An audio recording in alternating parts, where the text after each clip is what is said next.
U Sports on CBC, présenté by l'U Sport à Radio-Canada, une présentation du gouvernement du Canada, the Government of Canada. Nike, Fox 40, Theraburn Medical Supply, Les Bag Baron Rings, BioSteel, and by Miller Waste Systems. Welcome to U Sports on CBC in the 2026 Miller Waste Systems U Sports Women's Hockey Championship, live from the Woolwich Memorial Centre in Elmira, Ontario. I'm Desmond Thomas alongside Brianna Newell as we get set to bring you this consolation semi-final matchup between the 6th seed Waterloo Warriors and the 7th seed Manitoba Bisons. Now the Waterloo Warriors, the hosts for the second year in a row at Nationals, suffered a back-breaking defeat on Thursday when they came up against their OUA rival, Guelph Griffins, in the quarterfinals, the team that ousted them in the OUA playoffs, dropping the game by a score of 2-0. Last year, the Warriors made it all the way to the gold medal game, leading the tournament with the silver medal, but will now be forced to compete for a chance to finish 5th in this year's tournament. And the Manitoba Bisons, who had a difficult path to this year's national championship, defeating two teams favored to beat them in the Canada West playoffs, but who nonetheless came away with the Canada West silver medal, couldn't get the job done against the 24-time RSEQ champion Concordia Stingers, dropping their Thursday quarterfinal game by a score of 3-1. This will be a huge test against last year's U Sports silver medalists. A look at the updated consolation bracket. Our 1 p.m. game will feature the 1-seed UBC Thunderbirds, who were upset by the 8-seed Montreal Carabin. They'll face the Ottawa Gee-Gees, who lost it in a shootout yesterday to the UNB Reds. The winner of the two consolation semifinals today will move on to a bright and early 8 a.m. consolation semifinal on Sunday. Brianna, some players to watch in today's game. Thank you, Desmond. So just with the other games, some players to watch. First up for the Manitoba Bisons, number 55, Brenna Nickel, a senior forward for the Bisons, having played 28 games during the regular season, 2 goals, 6 assists for a total of 8 points, credited with 51 shots on goal during the playoffs. Really stepped it up into high gear, played 8 games, netted 3 goals, 5 assists for a total of 8 points. She's been a mainstay throughout the lineup for the Bisons for the entire year. She was extremely noticeable during the quarterfinal matchup for her hard work and her grittiness, netting the lone goal in that game against Concordia, earning her the Nike Player of the Game. Her team will absolutely be looking to her for another solid performance this morning. And on the other side, we have number 23, Kiara Raitt, a 5th-year forward, having played 16 games in the regular season, 11 goals, 5 assists for 16 total points, 3 of which were game-winning goals. In the quarterfinal matchup against Guelph, she was dominant at attacking the middle of the ice, using her speed and her size, was unable to convert and put one in the net, so she will absolutely be hunting for a goal during this matchup against the Manitoba Bisons. In her highest scoring season, the Warriors will definitely be looking for her to maybe pot their Warriors' first goal of the tournament. Puck drop coming up in just a couple moments on U Sports on CBC.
That's embarrassing. You know it's not embarrassing? Using FIG for a home improvement loan. A quick, simple, and transparent offer in minutes. Far better with FIG. At Miller Waste, we're proud to sponsor the 2026 U Sports Women's Hockey Championship. There is lots of trash talk on the ice. At Miller Waste, we talk trash every day. We serve over 2 million Ontario households weekly, transforming more than 175,000 metric tons of recyclables and organic waste into reusable resources. Proudly Canadian, family-owned, always driving hard to the net. Let's make a difference. Game on. Delaney, Northwest Territories, the birthplace of hockey. Here, you'll find a community full of history and tradition.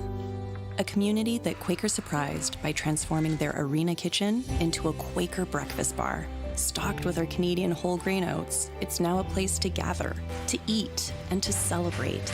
We're proud to feed the passion for hockey in the place where it all started.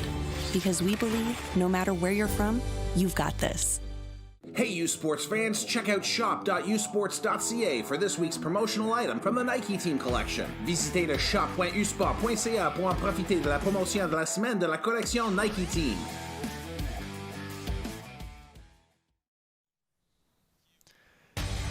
Welcome back inside the Woolwich Memorial Arena. Emily Shipham will start in net for the Manitoba Bisons, making 18 saves on 21 shots against. In her quarterfinal game, an .857 save percentage for her in that outing. And Kara Mark will start again for the Waterloo Warriors. 29 saves on 30 shots in that loss in the quarterfinals against Guelph. A .967 save percentage for her. It was a 2-0 loss against the Guelph Griffins. The second goal was an empty netter, so only one goal against, and she was actually outstanding in that performance. As we're underway in consolation semifinal number 1, as it's played right on to Shipham, and she'll keep it moving. Sent all the way down the ice, and an early icing call will bring about an early whistle. The referees in this morning's game, Brandy Beecroft and Haley Boots, and the Lions people, Jillian Allen and Amy Laroche.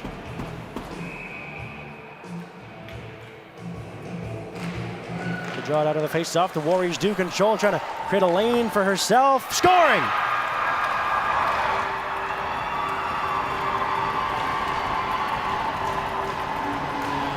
That was an absolutely beautiful shot, and an early whistle turns into a goal for the Waterloo Warriors, and it's Nikki McDonald being credited with that. As you see, she took the middle of the ice, she elevated it well over Mark, and Mark went down early. Looked like she wasn't even expecting a shot off the draw, and we have an early goal putting the Waterloo Warriors up 1-0.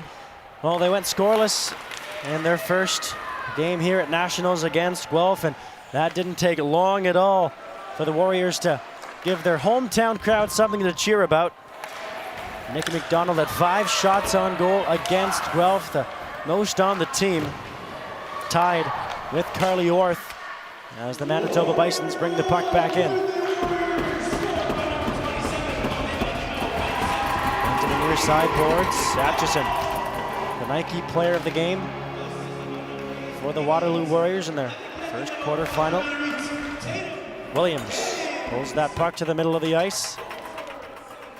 1-on-4 right now, but turning back to the blue line, trying to wait for reinforcements, but it's picked back up by the Bisons. Turned over. Here's Orth, shovels that to the middle. Williams shooting, and that was stopped by Shipham, and she'll hold on. A bit of extracurriculars after the whistle there between Rate and the Bisons, as there was an extra little shove on Shipham after the whistle. And it looks like Waterloo, they came out a little bit sharper than the Manitoba Bisons, a little bit flat for the Bisons. And, you know, I understand it's early in the morning, you're playing a consolation game. It is challenging as an athlete to really pump yourself up for a game, but at the end of the day, you still want to end in a respectable manner. You want to still do the best you can as a team, and Waterloo absolutely having that mindset here this morning. Turned over at center ice by the Waterloo Warriors, wearing their bright yellow uniforms here this morning. As the Bisons looking to respond. Hybers sends that across. Orth at the blue line. That shot drifts through with a body in front. And Plett will get that in deeper. Through the middle of the ice, and there'll be an icing call against the Waterloo Warriors with 17:56 left to go in the first. But a great start for Sean Regan's squad. As the Warriors not where they want to be, their second year in a row hosting here in this very arena. Silver last year. And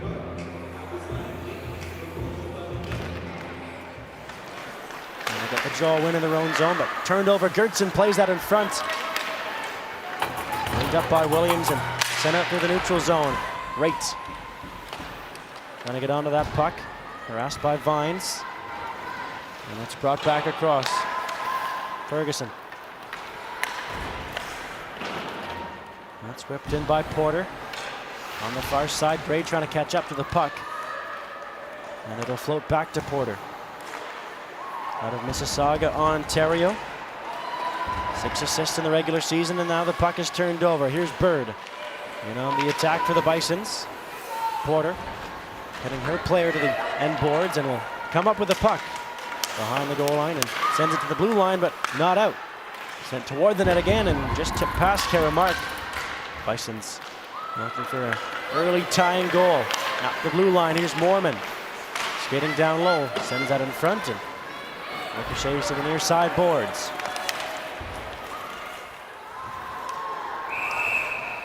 That's called icing as Tia Lascelles unable to get a touch to it. She was sprawling out to try to negate the icing. It really did seem like there was a touch that was on the way, but regardless, we're going to come back into the Waterloo zone as we're taking a look at Jordan Colleton on the Warriors bench, or sorry, excuse me, on the Manitoba bench, trying to get her team going. Great glove save by Kara Mark, robbing Sarah Harbus right off the draw. Well, Manitoba trying to do what Waterloo did earlier in this first period, trying to get something going right off the draw, and almost identical as, you know, also a right-handed shot as Harbus, just like McDonald, who ended up being successful off that draw. So, you know, again, Colleton trying to get her team going, trying to get them woken up a little bit quicker for this game. And pulled out of the face-off again, and a shot right on is fought off by Kara Mark. And Waterloo will pull it back the other way. That was Harbus again with that opportunity. Right now finds the puck, tries to pull it out of her skates. And Waterloo will keep it alive at the blue line. Send it down for Orth. Orth in front. Orth! And it slides past the left pad of Shipham. Tatum James, so dangerous of a player, and it just ended up going wide as we were going to hold on here for a whistle. His mark on Tatum James, again, one of the players that we watched during that quarterfinal matchup, and here again, just receiving that beautiful pass from Smith. Just couldn't get quite a good handle on it to be able to pull it to the backhand. It was a good defensive play coming from Plett to negate that threat. Tatum James out of Stratford, Ontario. As Waterloo will in that back of their own zone and now move up ice quickly. Here's Wright with Orth on her right. Cleaned up by the Bisons and just floated back into the neutral zone. Crows across.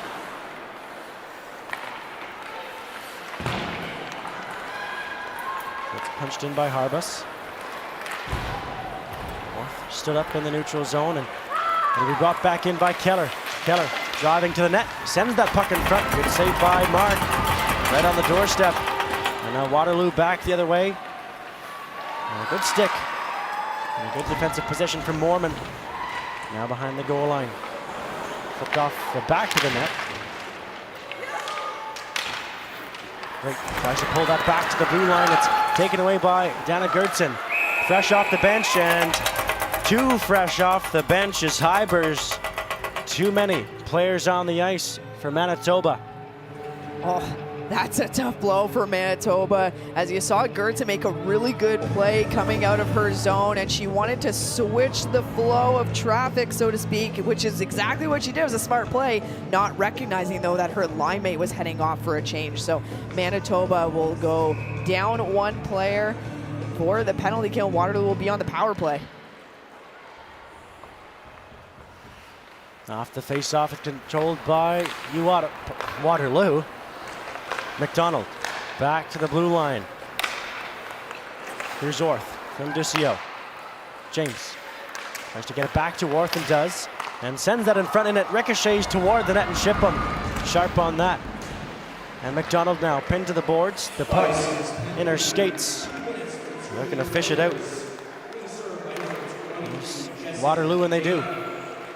McDonald protecting that puck. Long reach on her stick, gets it to Orth. Sharp angle off the mask of Shipham. It was a good job by Shipham making sure she was square to that post.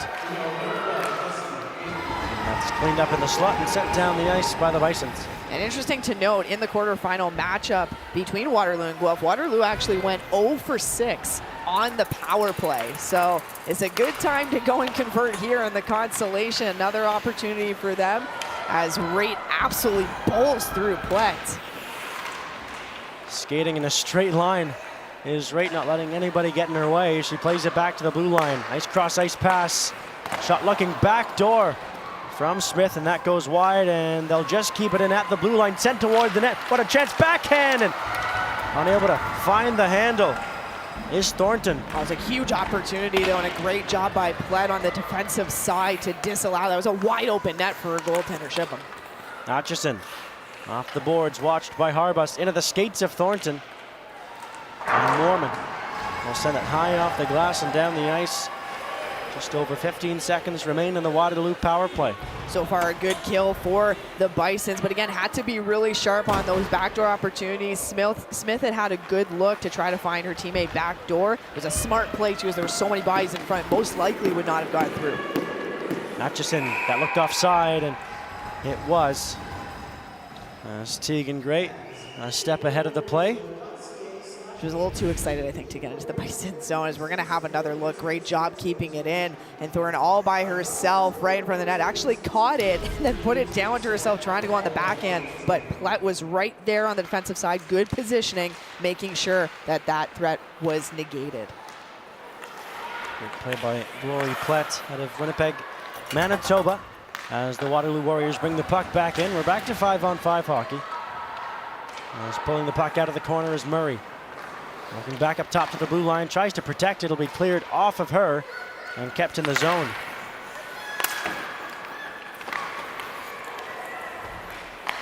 Through the neutral zone. Shifted back in by the Bisons. And 3 for 3 on the penalty kill against Concordia. And 1 for 1 so far this morning. As that sent down the ice, and icing waved off.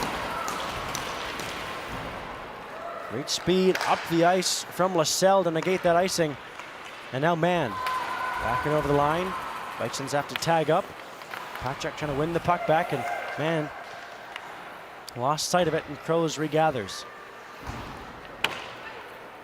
Long lead pass that'll bounce past Thornton, and that'll go for icing against Manitoba.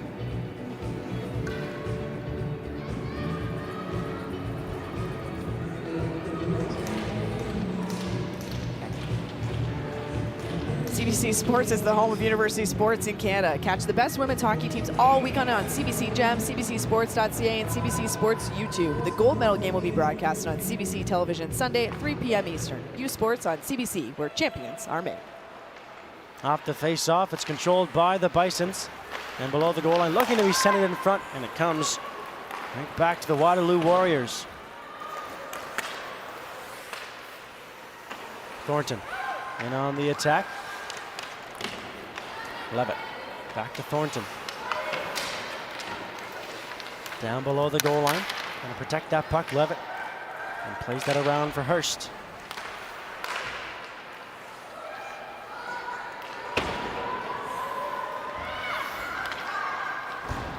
There's lots of time there for the Bisons to collect the puck and break out. Waterloo's on a change and just seem to be content with letting the Bisons have that much time to break out.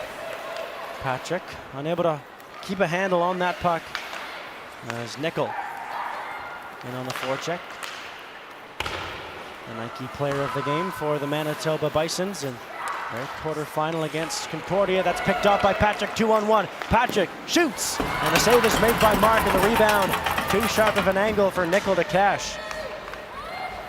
Well, it was an interesting play too, as Nickel was wide open on that 2-on-1 backdoor. As a lefty, could have been an easy tap in had it been slid over to her.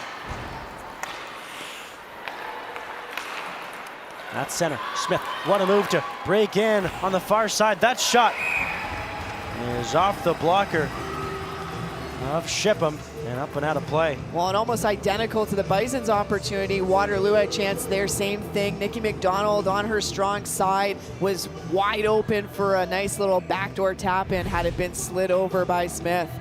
And we're taking a look there. Nickel not able to corral that afterwards. And on the other end of things, Smith elected to take a shot that Shipham was square to, but again, had that teammate in Nikki McDonald backdoor. Turned over behind the net. Williams looking to center. Crows. Orth trying to protect. It comes back to Crows, and she'll send it below the goal line. Past Williams. 5 goals and 5 assists in the regular season for the Waterloo Warriors. Sent in by Orth. Gertson can't hold it. And Waterloo will control as there's a tripping penalty called at the Waterloo blue line. They'll head to their second power play of the morning. Yeah, it was a good hard forecheck by Harbis, but just a little bit too hard getting that stick in between the skates, and that's where you have to be in control of your stick at all times. Took the feet out from under the Warriors player. Power play number 2 coming up for the Warriors on CBC.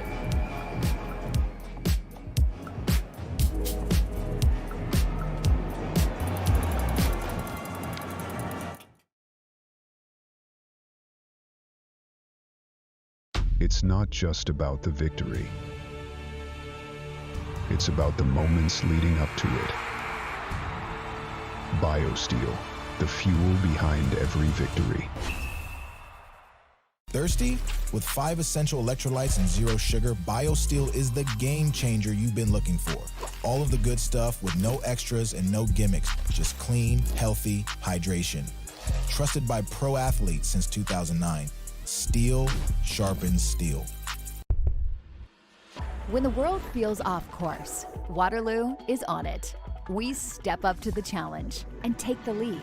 We add AI to the operating room to detect cancer in seconds. We invent a test that catches concussions faster. And we design AI that supports us rather than steers us. Whether it's today's challenges or tomorrow's, Waterloo is on it.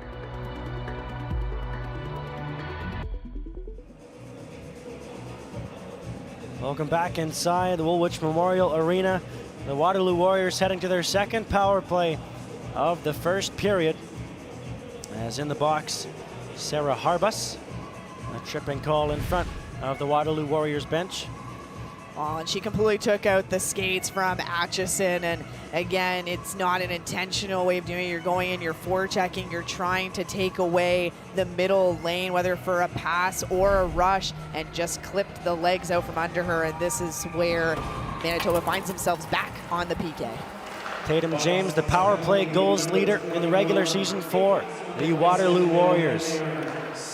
Held at the blue line by Ducio. Played down low, gonna go back door for Orth. James will clean it up.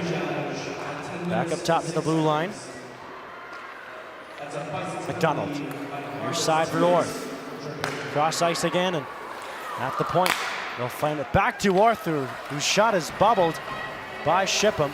And Orth will send it back to the blue line, but Ducio over on the right side at the middle of the ice. It was a nice pass over from Ducio to hit Orth for that one-timer. Almost perfect, honestly. Just Shipham square to it as Nikki McDonald takes a little drive down Main Street. Good skates from Louise Ferguson on the PK, intercepting that rush. Smith too far for her. Ferguson, and good pressure from Nickel. Short-handed for another 57 seconds. I'm going to say good job on the PK from Nickel and LaSalle, really not giving the Waterloo Warriors any time, as again, rate is cut off by LaSalle and they're turned back into their own zone. Atchison.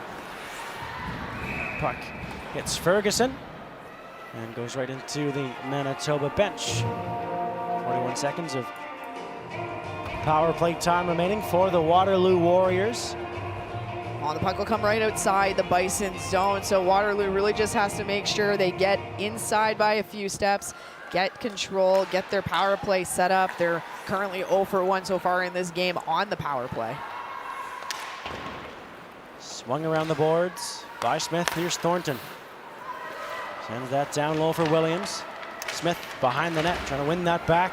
Here's Raitt on the puck, plays it back up top to the blue line. Atchison tries to sift that puck through, goes off of Anderson, and it's controlled by Waterloo. Backdoor pass, and it was healed a little bit by Thornton, but Shipham coming across makes the save nonetheless.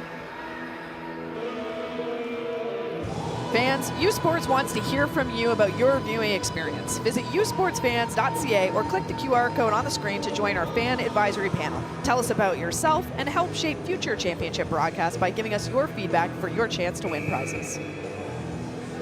8:06 remaining in the first period. 13 seconds of power play time for Waterloo. Looking to create a bit of cushion for themselves. Belois sends that off the boards and down the ice. That'll just about do it for the power play. Now Smith brings it back in. We're back to 5-on-5 hockey. McDonald out of the corner. And it's sent to the line, and good bank pass off the boards that works out. Harbus into the attacking zone. Crows flips that high in the air. And it's turned over. The Bisons a chance to send that toward the net. Harbus spinning and firing, hit a maze of bodies in front. Keller's there, down is Karamark, able to keep the puck out with Patrick right on the doorstep. Well, that stop right there has probably been the most challenged that Mark has been so far in this first period, not really having to do all that much work so far. And even here, it wasn't necessarily the shot itself, it was the fact that it was bouncing, bobbling, a lot of bodies in front where Mark had to sift through and be able to track the puck to freeze it.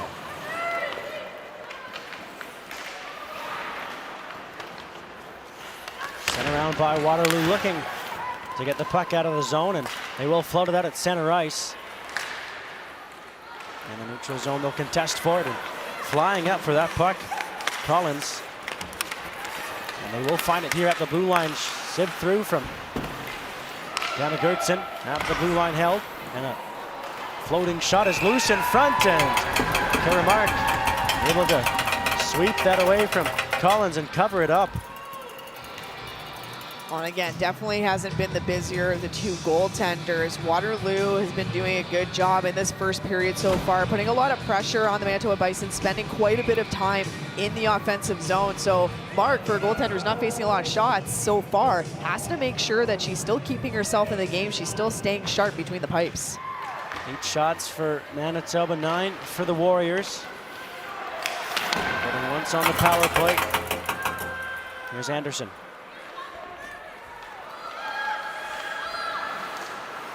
Putt.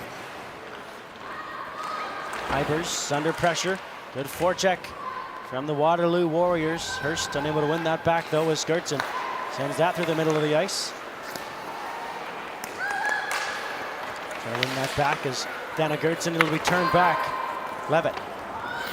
And on the charge for the Warriors. Sent around the boards and swung back below the goal line. In front of the net was Levitt. Comes back to Atchison. A follow-up drive is blocked by the captain, Gertson. And the puck is unable to be cleared toward the net again. A bouncing puck goes past Levitt as Hurst served that up. Atchison along the boards. Pulled off the boards by Raitt. On the far side, that shot by Orth just whistles past the top corner. Well, you can see Orth giving Raid a tap as she's going by. Raid had really good vision there, saw that Orth was streaking off the bench with so much speed. As a lefty, was able to corral it and take that shot. And you see the Warriors just having so many opportunities, offensive zone presence, essentially, that they just haven't been able to net one since that first, but doing a really good job keeping Manitoba on their toes. Harbus dispossessed of the puck. Rate back through the middle of the ice. And that is shot straight into the Waterloo bench by the Bisons. Well, the Bisons wanted to make sure that everyone on the Warriors bench was up. They were awake. They were ready. How couldn't you be looking at those bright yellow jerseys? I mean, it's woken me up, honestly, looking at the yellow jerseys, so I understand. I like those yellow jerseys. They're a nice kind of alternate. They're flashy. They're fun, yeah. Carly Orth, 5'10" forward, Bolton, Ontario native. As Orth offside on that occasion. A bit too excited to get into the Manitoba zone.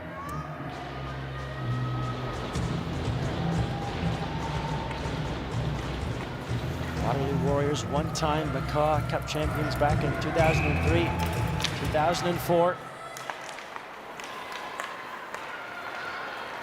Vines on the far side below us. There's Kroos. Rake trying to help her out. Patrick, a rough ride there from Kroos behind the goal line. And it's pulled back out by the Bisons. At the blue line, hacked toward the net. Sharp save from Mark as Nickel was rolled down in front. Nickel had got a couple shoves from Kroos in the corner on the way to the front of the net. It still seemed like it was going on as they were heading to their respective benches to change. And you know, we talked about Nickel as a player to watch and just so hardworking, gritty, not afraid of getting her hands dirty. That was a prime example in the corner there. She fought in that battle and to gain position in front of the net. Nickel, the wildlife firefighter. Patrick through the neutral zone, and a good burst of speed on the near side from Harbus. Sends that below the goal line. Smith will pick it up for Waterloo. Sends it to the line, and it does squeak out. Great. Back behind her own net. Send into the middle of the ice. A dangerous play from the wall from Waterloo. Rasmussen. And Smith will clear that pass down the ice. On it here, McDonald couldn't skip past Collins. With under 5 to go in the opening period, Waterloo leads 1-0. Atchison lays it off. McDonald, sharp angle over top of the net. Held at the blue line by Murray. Gray on it here down low for the Waterloo Warriors. Murray protecting the puck away from Plett, and then Dirtson collides there with Murray, and the referee just got out of the way in time as the Warriors continue to hold possession. Murray shoots, Shipham makes the save and holds on.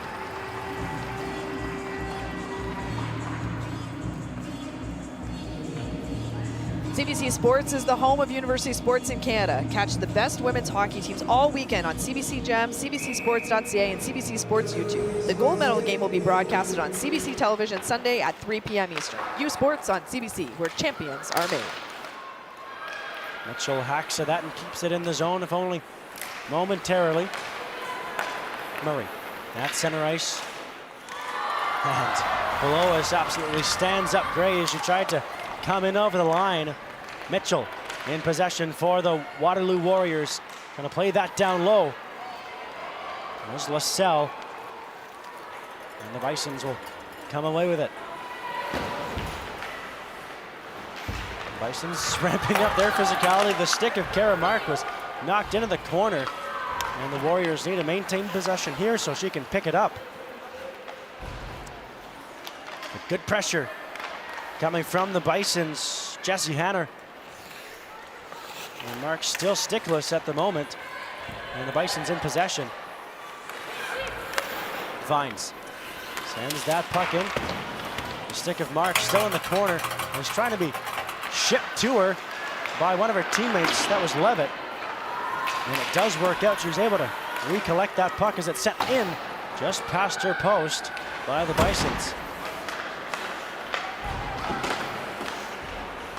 Bison's doing a bit better of a job towards the latter part of this first period, just trying to put more pressure on the Warriors, doing a good job with their forecheck here. Turnover in front, that shot by Mann. Might have been off the elbow of Karamark, if not just sent high, as Thornton ranges after the puck.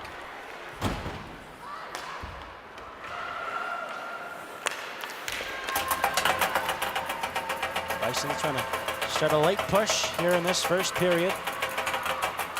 As Crows, that's back for the puck. Crow's doing a good job skating it up herself throughout the neutral zone, but again, Waterloo just a little bit 2-3 steps ahead, about 3 times now into the offensive zone. So we'll come outside the Bison zone for an offside, taking another look at Mann's opportunity. It looked like Mark did just get an elbow or shoulder, some sort of her equipment on that puck. Kara Mark mentioned at the start of the program, only 1 goal allowed against Guelph and Waterloo. Unfortunately for them, we're not able to supply any offensive support for their goaltender, who was doing a phenomenal job. 29 saves on 30 shots. As that sent through, and another test for Mark.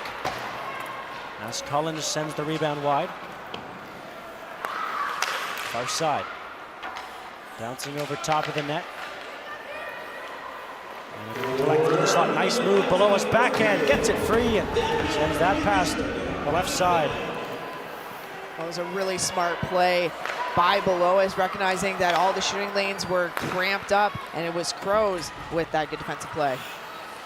Williams with under a minute to go in the first period. And a turnover behind the net. That's a hard check, leveled on rate, and the referee standing right there. Seems to be just fine with that.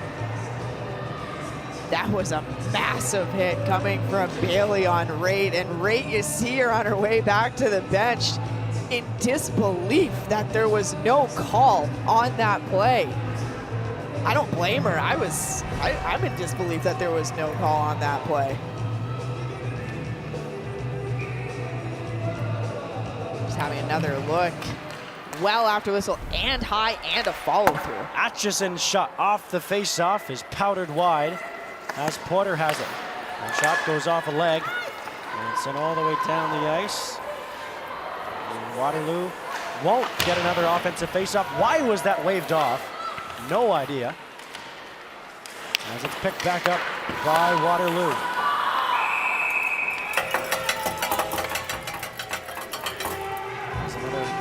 Whistle will halt play. The Waterloo Warriors from the OUA, a more physical league than Canada West, but the Manitoba Bisons are picking it up and have been the more physical of the two teams.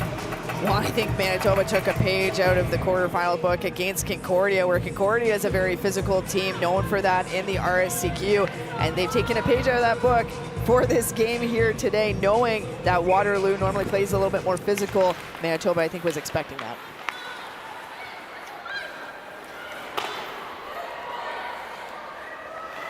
Karamark will keep that moving with only a couple seconds left in the period as the buzzer sounds. The Waterloo Warriors will take a 1-0 lead into the dressing room, and they have to be happy, and Sean Rakin has to be happy with their start in that first period, able to draw 2 power plays, convert on the 1. Well, and overall, Waterloo, I just found, had a really good period. They came out extremely strong and fast and ready to go from the very first puck drop, whereas Manitoba seemed a little bit flat throughout most of that period. Really only in the last 5 minutes, I'd say, of the first did they seem to really get anything going and being awake.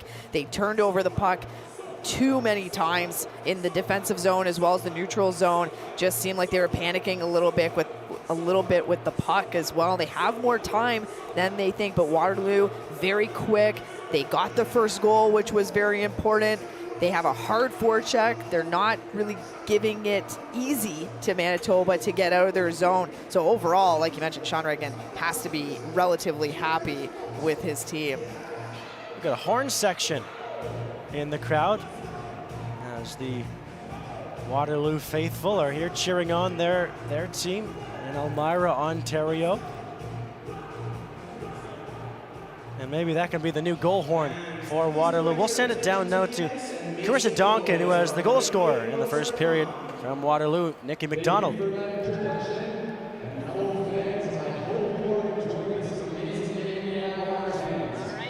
You scored the first goal of this game. Very quick one, first shot of the game.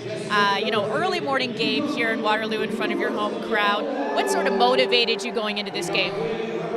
We just think it's such an honor to be able to host for our second year in a row, and we didn't get the result that we wanted on Thursday night, but there's still something left to prove to the league, to Canada, to U Sports, and to all our fans. And what kind of boost did that, leading the scoring to start off the period give you? Really, it was just my line mates. Gracie Smith won the face-off, and Tatum James did a great job tying up and getting the puck to me, and I was just in a good spot and had a good shot. Do you have any message for your fans here who've come out Saturday morning to cheer you on? We thank you guys so much. We couldn't have had this type of season without our fans, and we are just so grateful for them. And what would you like to see from your team in the second period? Honestly, we're playing a great game right now. Just keep up with the forecheck, get some shots, and really trying to bear down on rebounds in front. Thanks for your time. Thank you.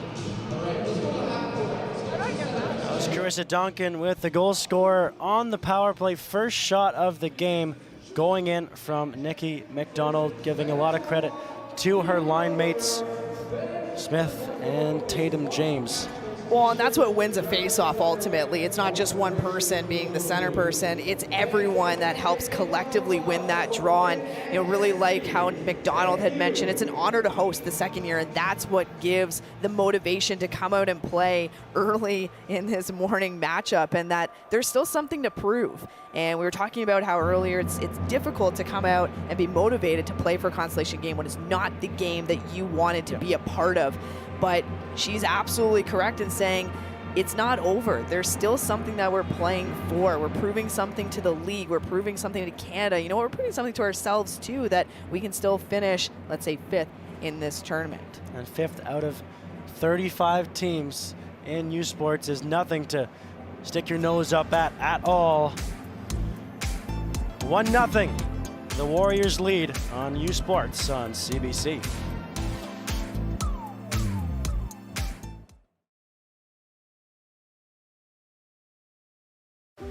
Délaney, territoire du Nord-Ouest.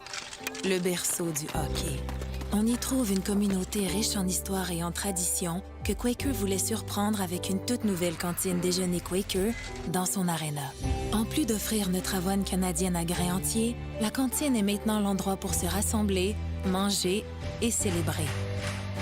Nous sommes fiers d'alimenter la passion du hockey dans son village d'origine. Parce que peu importe d'où tu viens, t'es capable.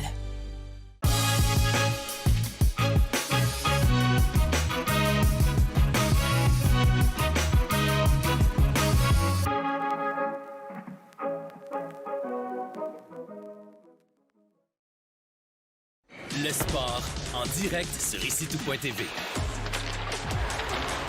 100% énergie. 100% gratuit. Votre meilleur plan de match pour voir des performances exceptionnelles. Des athlètes de grand talent. Des sports de haut niveau. Tout ça sur l'appareil de votre choix. C'est simple et gratuit sur icitout.tv. Feel every hit, goal, and celebration as if you're standing right on the sideline, immersing you in the game like never before, bringing heart-pounding action directly to millions of fans. We deliver unparalleled simplicity and tailor-made digital broadcasting solutions crafted to make you feel every moment in a way like never before. Our passionate team ensures your message reaches audiences reliably every time. Proudly Canadian, we bring a touch of innovation and our passion to the world stage. ISI Live, be there.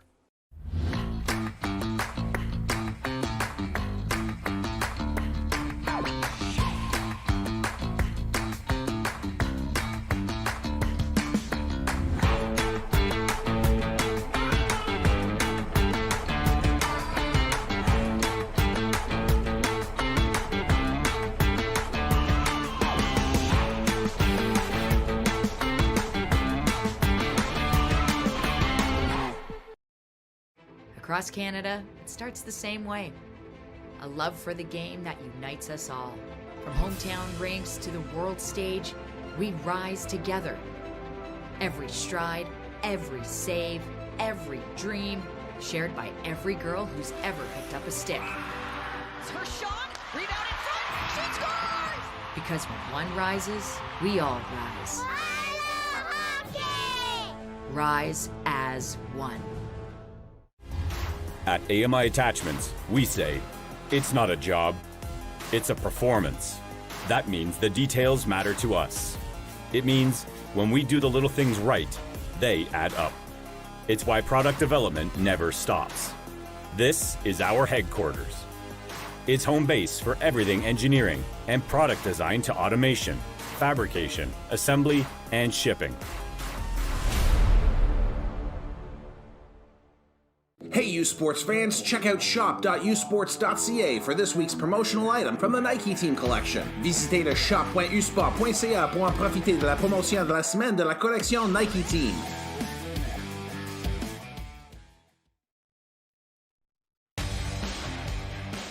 Welcome back inside the Woolwich Memorial Arena. Maybe some parents of Dana Gertzen in the crowd hoping that her team can get on the board in the second period as they find themselves down 1-0 to the Waterloo Warriors. A quick goal on the first shot from Nikki McDonald. And we're going to take a look at a couple moments at Sadie Keller out of Gull Lake, Saskatchewan. 10 points in the regular season, 4 goals, 6 assists, but really brought it on in the Canada West playoffs. In 8 games played, at 3 goals, 6 assists, 3 goals, 3 assists for 6 points, and really was a big factor in the Canada West playoffs for the Manitoba Bisons. So let's learn a little bit more about her and the stories that she has to tell and what makes her tick as a student athlete competing in this year's Women's Hockey Championship. Here's 2 minutes with Sadie Keller. And I played for the University of Manitoba Bisons. I was young. I was probably around 4 or 5 years old. I was the first, well, I am the firstborn in the family, so I was the first one to start playing hockey. Started like at the very beginning, kind of just worked my way up, and then played in my small town in Gull Lake, Saskatchewan, and now I'm here. I think just like playing with all your friends and just the competitiveness. I'm very competitive and I love that part about it. And just going on the ice is like a feeling like no other. You just love the sport. And so growing up, I played boys hockey, and then I was a defenseman, and then when I was about U13, I changed to a forward. And then since then, I just continued to play. I would say I'm more of a 200-foot player. I can play in all positions. I'm good in the D zone. I'm good in the O zone. I think I can make plays when needed. What made me choose Manitoba was just, I think, kind of the recruitment process. I came and toured the school, and all the girls were super welcoming and nice. And I just love the facility and the atmosphere that came along with it. We're super close and tight. We kind of have a good, strong connection between the group of girls, and we call ourselves the Power Friendship Team because we're just so tight. And I think that's really special that not every team has. Having that close-knit relationship leads to on the ice, just the connections and knowing where each other are, being predictable to each other, and just being able to support each other through tough situations. I just think staying connected and close, I think, will be a big part of it, and just playing our game and playing our way. I know we're kind of the underdogs, like Amy said, in this tournament, but I think that if we continue to play how we've been playing throughout this entire second half, that we'll be fine and we have a good chance. Now it's 2 minutes with Sadie Keller, 5'8" forward out of Gull Lake, Saskatchewan. Getting all 3 zones on the ice as she's flanked by Nickel and Hanner. We'll see what she can do in the second period as her team is down 1-0 against the Waterloo Warriors. You're watching U Sports on CBC.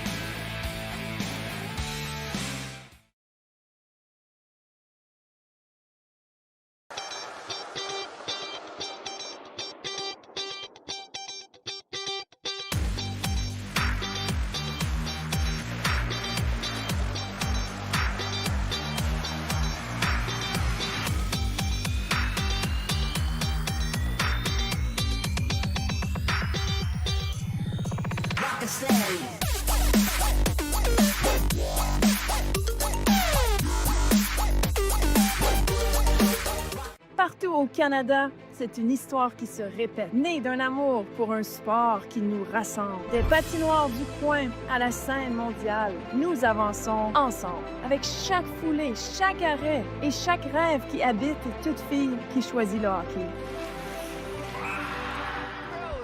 Qui finalement décoche. Parce que tous ces coups de patin nous propulsent. 1, 2, 3, Canada! Ensemble, vers l'avant. Le sport en direct sur ici-tout.tv. 100% énergie.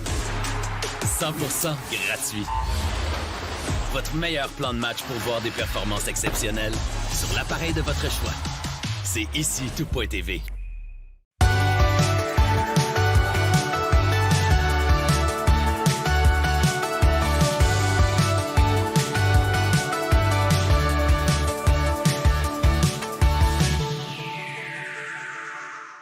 It's not just about the victory.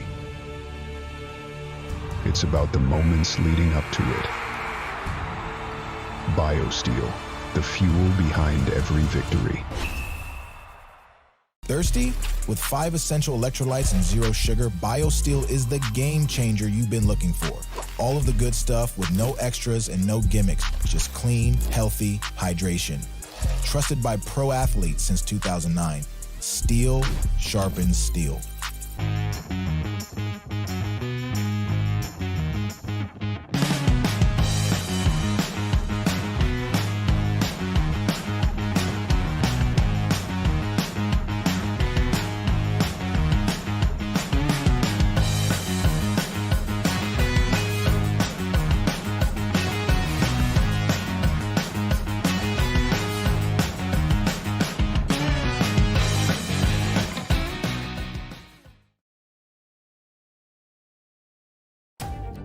This isn't about just showing up. It's about what you're willing to give. It's about being a part of something bigger than yourselves. The work that matters, it happens long before anyone's watching. But it's never done alone. And when it gets hard, this team's behind you. Because the biggest victories, they're the ones that we earn together.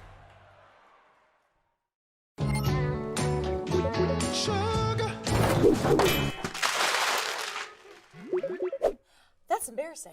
You know it's not embarrassing? Using FIG for a home improvement loan. A quick, simple, and transparent offer in minutes. Borrow better with FIG. At Miller Waste, we're proud to sponsor the 2026 U Sports Women's Hockey Championship.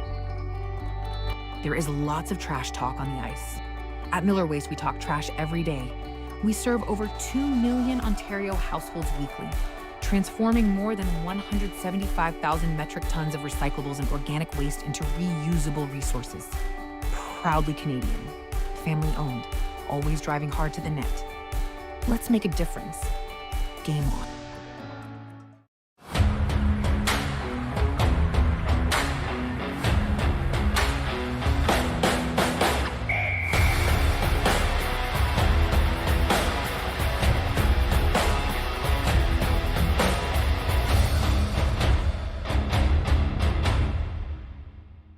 U Sports on CBC, presented by l'U-Sport à Radio-Canada, une présentation du gouvernement du Canada, the Government of Canada.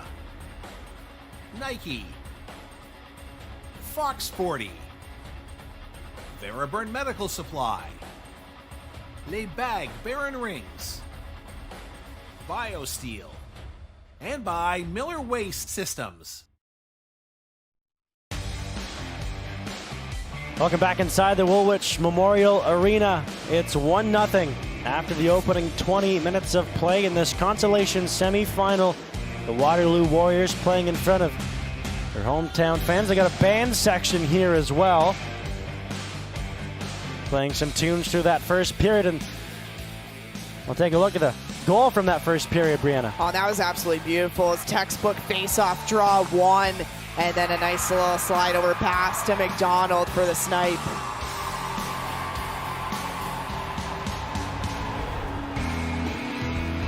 Stats after 20 minutes of play. Shots even at 10 apiece. The Warriors 14 draws, one away from the Manitobas 11. Pretty even there, but Waterloo getting down to business in the blocked shots category, stopping 7 of the Manitoba attempts, and the Warriors over 2 on the power play. They're going to look to capitalize on that, as they were also over 6 against Guelph in the quarterfinal. We'll send it down now to Carissa Duncan with head coach of the Manitoba Bisons, Jordan Colleton. How did your team reset after, that early goal on the first shot of the first period? Yeah, I'm not really sure our team reset there. I think offensively we had some really good chances and had some zone time, which was great, but I think defensively we just need to clean up a lot of pieces. What would you like to see from your team in the second period? Yeah, I think just move our feet. We're a pretty fast team, and I didn't think we utilized that in the first period enough. So that, and then we just got to make contact. We're a little bit reaching for pucks, and we got to own it and stop on it. What has your team learned in this tournament? Yeah, our team's learned a lot, just in terms of the stage and playing against the best teams in the country, and that you have to bring it. Teams are going to capitalize on your mistakes, and if you can execute your game plan better than the other team, then you're going to have an opportunity for success, and I think our team's learning that. Thank you for your time, Coach. Thank you. That was Jordan Colleton with Carissa Duncan talking about the Bisons, among other things, needing to clean up their work in the D zone. Yeah, and she's spot on. I mean, we talked about it before. There was a lot of turnovers that could have been more costly had the Warriors converted, and really talked about her team needing to move their feet. They're a fast team. She didn't find that they were really moving all that fast. There was a lot of reaching in that first 20 minutes of play. And so it's, being able to reset after that first period and come out stronger, faster in this second period. And here come the Bisons right in on the attack, as that was shoveled toward the front of the net by Gertson, and Collins couldn't cash. Tatum James looking to get the puck out. Feeds it back to Atchison, and Mitchell will send it around. McDonald up the far boards and out. Smith ranging in after the puck. Tries to get first to it, shoulder to shoulder. There was McDonald on Rasmussen. As Rasmussen runs into her own player, and Dana Gertson. And it's sent down the ice. Atchison. As a Bison goes down behind the Warriors net, the Warriors bring the puck up ice. McDonald again will test, and Shipham will stop that. McDonald seems to be buzzing all over the ice this morning, as it was a far right angle shot that she elected to take to test Shipham, making sure that she came back awake after that first intermission. It was a nice thing to do by McDonald there, just testing her out. And again, McDonald with so much speed could have maybe cut it a little bit, but Bisons did a really good job closing it out.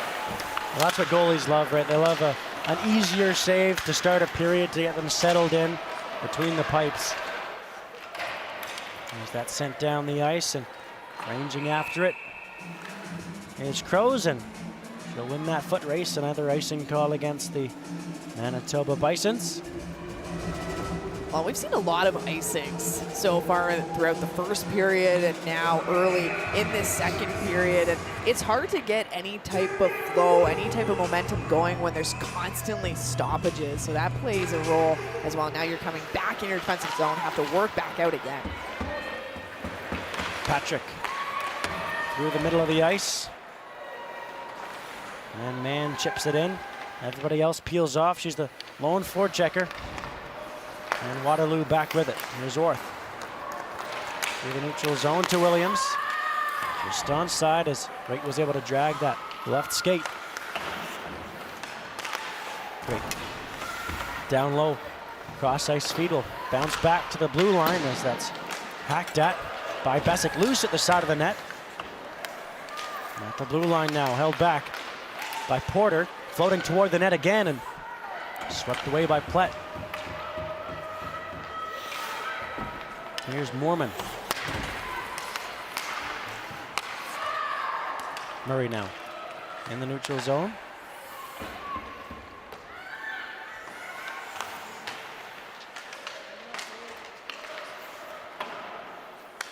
off the boards. It'll be picked up by the Waterloo Warriors as they'll battle for it. Murray gets that to the blue line. Bastic shooting. That goes off the blocker of Shipham.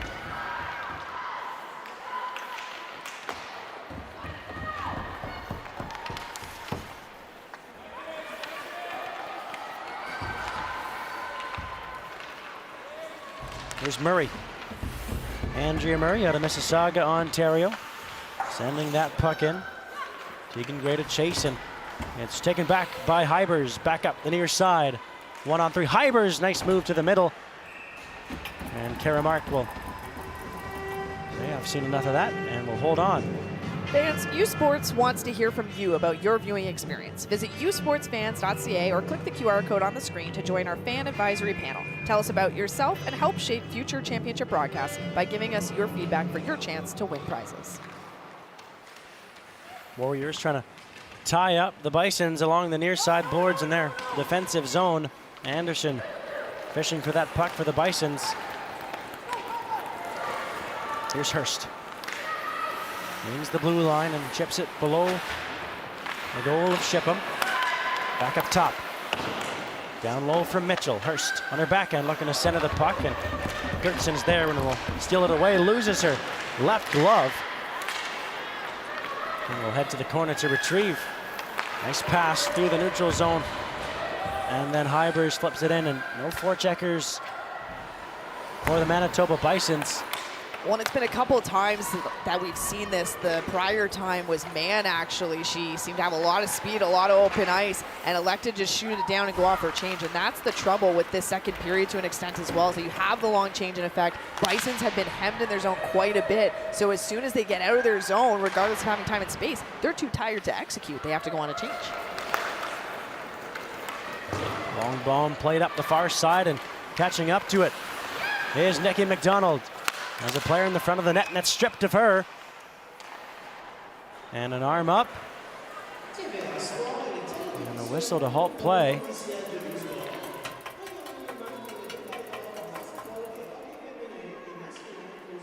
Just looking for some clarity on.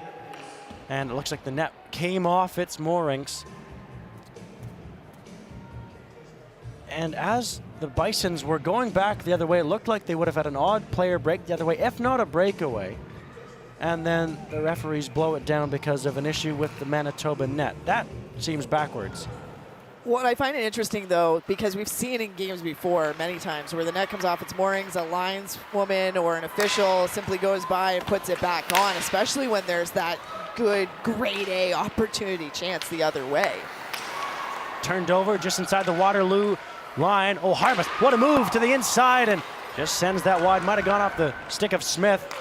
Back to the blue line again. Moorman firing, and that hit a body in front.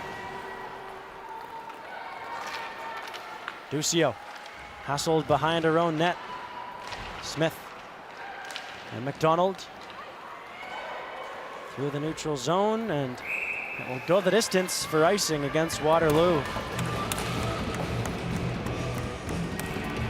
14:51 left to go in the second period. Oh, it was a good keep in there by Hubis, and again, just looking for that opportunity on net, but Ducio had streaked over and got a good stick in the lane, so that shot ended up going wide. And here is Ducio on the puck for Waterloo. Out of Kitchener, Ontario. Behind the net is Crows. Tatum James, short pass to Smith.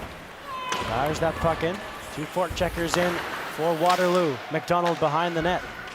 Hard on Anderson, but Anderson stays with that puck, and here's Hybers now. Hassled by Orth.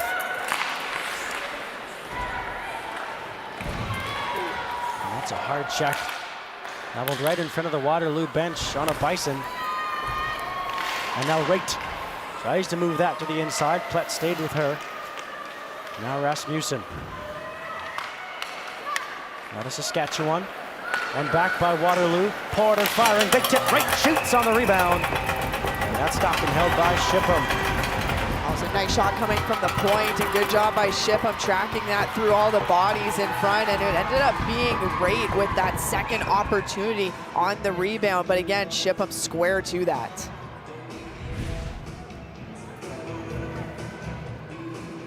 And a nice shot there coming from Porter at the point. Good job as a defense to be able to get that shot through so many bodies and right on the doorstep, looking for that rebound, but Shipham closed the door.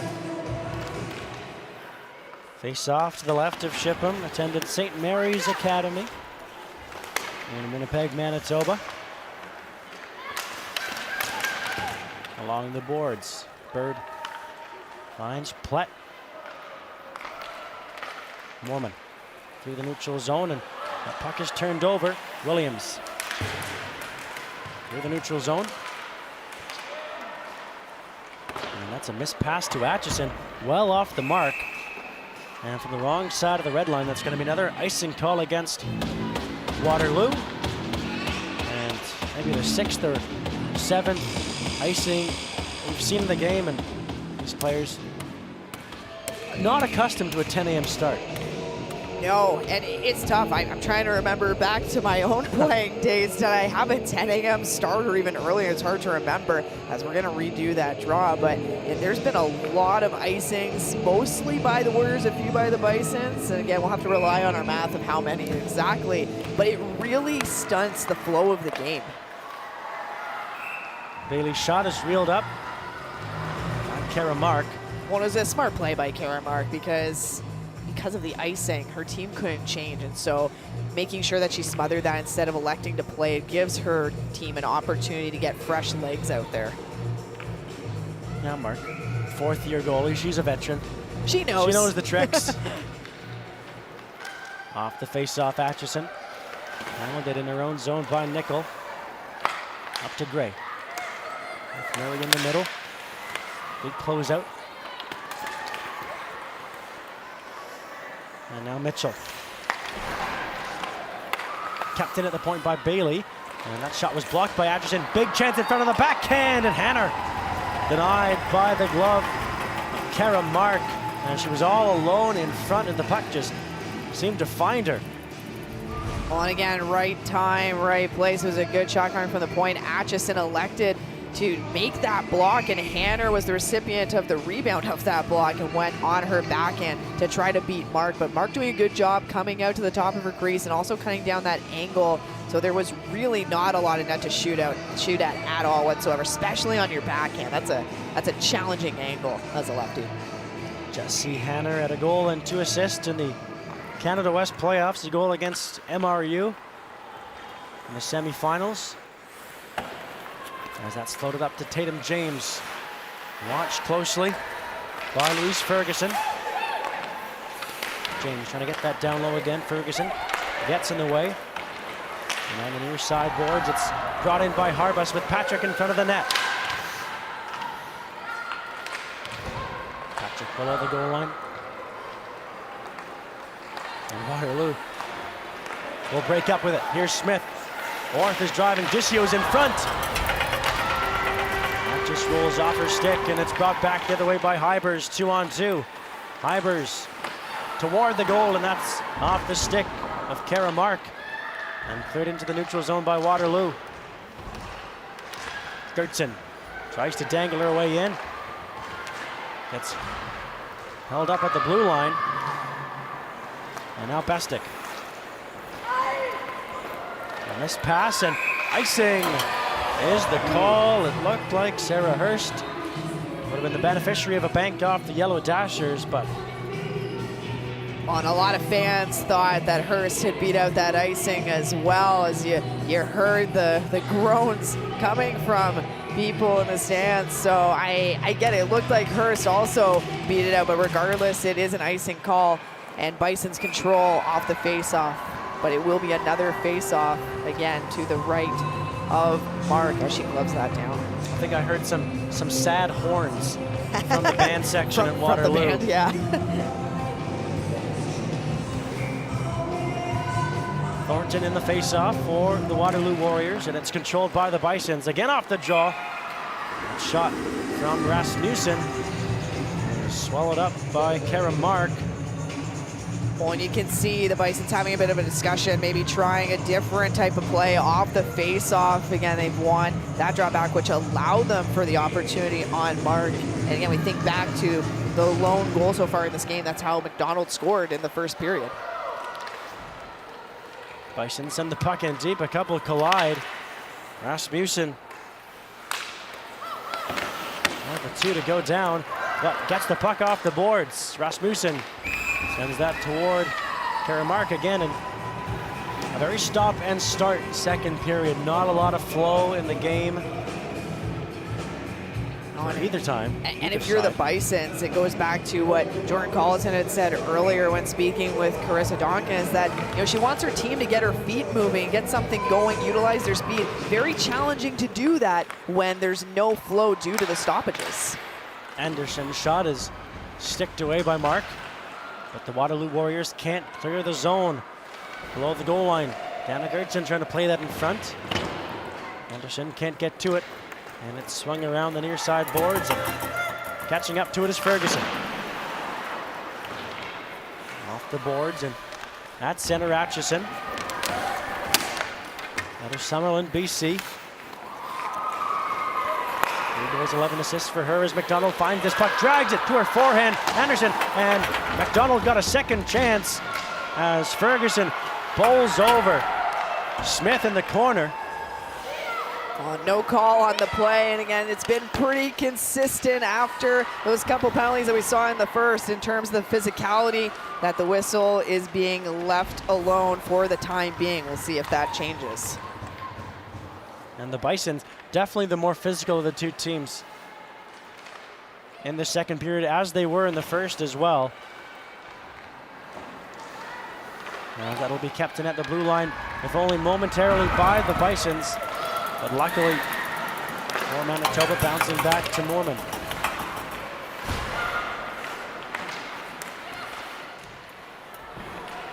Oh, nice play by Gordson there to get it to LaSalle, just utilizing the boards. Mitchell slaps it around, but Plett keeps it alive on the near side. Good stick from Ducio, and Mitchell will try the far side. LaSalle. Tied up along the boards, 4 players scrum, comes back to the point. That long shot will find Bailey as it comes off the boards and behind the net. Collins looking to play that in front. Ducio angles her off the puck. They'll continue to joust in the corner. It was centered by Collins. Picked up by Tegan Gray. Well, and I think Collins was looking for some secondary support from her teammates, but there was really no Bisons around to help out. Slapped down the ice by Faith Mitchell out of Sterling, Ontario. An assist in the regular season for her.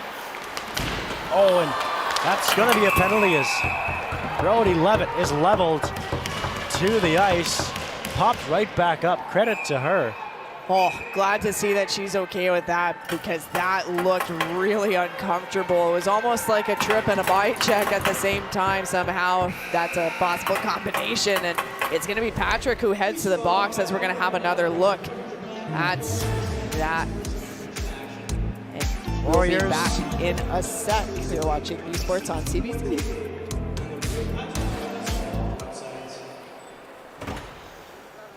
Beginning a program at university is an incredibly optimistic moment. Anything is possible.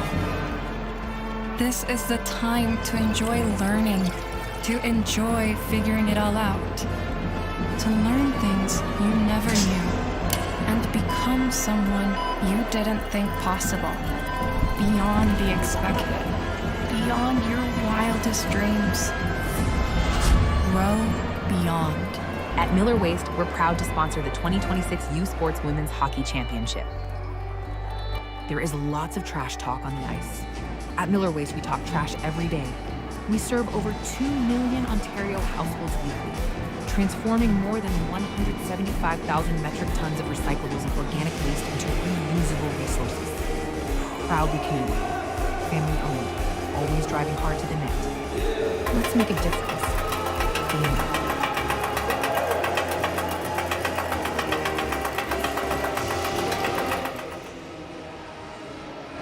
Well, Manitoba goaltender Emily Shipham has turned away a number of shots for her team in this period. She has been big for them. She's also huge for her team in their 3-1 loss to Concordia in Thursday's semifinals. And not only does she stop pucks, she also can put them in the nets. In a February game against the University of Alberta, Shipham made a save, and that puck ended up in Alberta's net, which was empty. That's right, a rare goalie goal. Back to you in the booth. Carissa, I thought you were going to get a chance to practice your play-by-play there as well. As on the power play are the Waterloo Warriors. 30 seconds gone. Maybe a chance for Shipham if her team can get on the board later in this game for a goalie goal. Who knows? As it's sent back to Duccio. McDonald played that puck in front. James shoots, and that's denied by Shipham. Still loose in the paint. And Shipham's able to get her glove down and swallow it up. On some good movement here coming from the Warriors on the power play. A nice little bumper to the middle, finding James, but Shipham squared to it. And noticed in that power play so far, almost a minute gone, is that Waterloo has picked up the physicality, and the Bisons, they need to understand it doesn't seem like the calls are going to be made in their favor right now, so they have to make sure that they are rising to the occasion. They're throwing their bodies around too and not allowing themselves to be pushed around. Smith off the boards, kept alive by Atchison at the blue line. Back to Smith, down low, one-touch passing in front, and Wright can't hold on to that puck as it'll float back into the neutral zone. Atchison connecting with Smith in over the line. Smith curls back, feeds Atchison. Set up on the near side, right toward the net, sticked away by Anderson for Manitoba. Now the puck out of the corner, fished out by Thornton. Backhand pass right toward the net, and that just bobbled wide the far post. Wright unable to get to it, and it's cleared 200 feet by Manitoba. Good clear by the Bisons, and that'll pretty well do it for the power play. And again, a nice opportunity for Wright. Took a couple of deflections on the way. She held on to it a little long. Had she caught and just released it right away, might have been a different story, as we're back at full strength and Mark covers up. Happy to take another face-off. It's Kara Mark. It's the Waterloo Warriors now 0 for 3 on the power play. Now 0 for 9 at Nationals. So they were 0 for 6 in their first game against Guelph. Get the D-zone jaw win.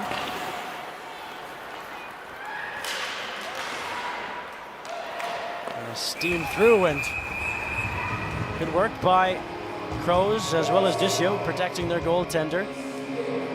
As Hanner was steaming toward the net. That's like the first rule you're taught as a defense from a very young age. You turn right away, you box out, you don't allow anyone to get through to your goalie. If you're coming in after the fact and giving a shove, that's 9 times out of 10 going to be a penalty. But if you're there first, probably not a penalty. Patrick off the draw, Hybers.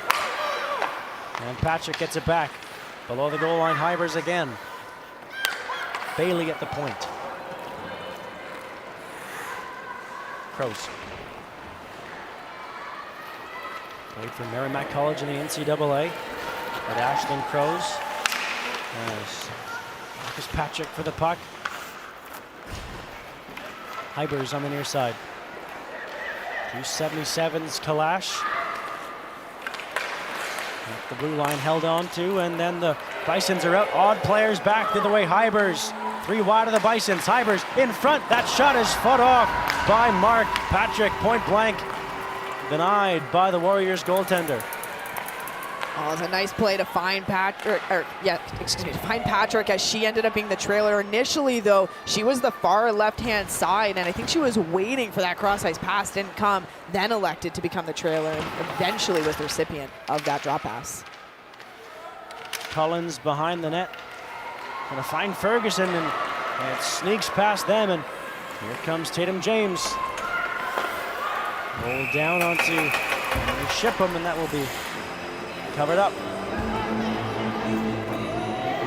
Shipham took a page out of Marks's book and decided to freeze that one for a face-off, as we're going to have another look at that odd player opportunity. And you saw Patrick just dropping back a little bit. There was a net front drive which allowed for that time and space for Patrick to receive that.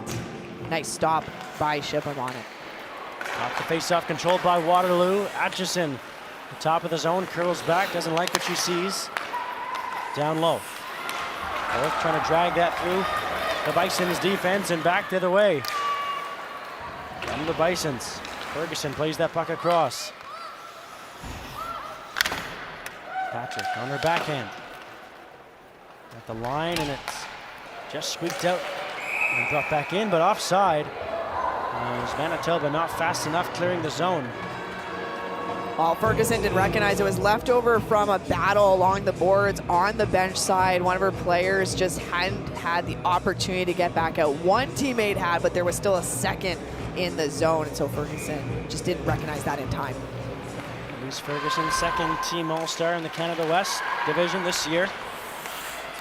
3 goals, 8 assists for 11 points. Waterloo at center. Or Lucio rather, over the line. Here's Thornton. Position on the near side. Hard pop along the boards from Hurst as it comes back to Ducio at the blue line. Ducio can't get that puck deep, but she will find it at center. And good work from Levitt, has her stick tied up. As heading off as Gertson looks like she's in some discomfort. And there seems to be a bit of a discussion between the two officials, but Gertson is going to head down the tunnel to the locker room. There was a stick up in her midsection, but it looks like she got it up high. Yeah. And then proceeded to hang on to the stick of Levitt. Levitt saying, hey, is there not going to be a call on this? She has my stick. It's so clear. I wouldn't throw your arms up in the air and draw attention to yourself after high sticking a player. That's also true. But it's always the retaliation that gets called. And it seems like there is this type of discussion going on between Jordan Colleton and the official, because it seemed like there was going to be a call for holding on Gertson. I think just trying to read lips here, what Jordan Colleton was saying is for holding, why not both? Yep, I agree with that. It's a valid question. Why not both? Because there was a high stick right before the hold. Yeah, what you're saying, that she speared her right in the throat. Yep. Good diction from Jordan Colleton. Good emphasis, enunciation. Thank you, Jordan Collington. Dana Gertson in the tunnel. Shake that off, and you can't blame her for holding on to that, and that is a really tough call against. And it's going to be a teammate of hers that's going to the box as Gertson is making her way back to the bench. I mean, I hear what you're saying too, you can't blame her, but at the same time, holding a stick is not going to negate the fact that you got a stick in the face. It's not going to make them call it. So it's always the retaliation that's caught, and that's exactly what happened here. And Warriors back on the power play, unable to convert so far. See if they're able to do it on this one. Shot drips through and it was tipped just past the near post as it redirected wildly. Bowled over, Moorman, no call. Here's Ducio. Back to McDonald on the near side. McDonald, Ducio, our side. Up top, Ducio again. McDonald, her slap shot is blocked by Rasmussen. Here's McDonald again. McDonald, back across, slap shot from the far side is swallowed up by Shipham. Good movement there coming from the Warriors. A couple of one-timers that Nick McDonald was trying to get off. A couple of them blocked, they were unable to get through on Shipham. And Tatum James was the one where it had a bit of a deflection in front. Looked like it was going in, but ended up going wide. Fourth off the wall, and it's turned over. And Manitoba will skate back out the other way. Short-handed opportunity that might have tipped off the glove. Mark. Could have been off the glove. I think it might have also taken a tip off the stick of the defender chasing back on Collins. It was Ducio.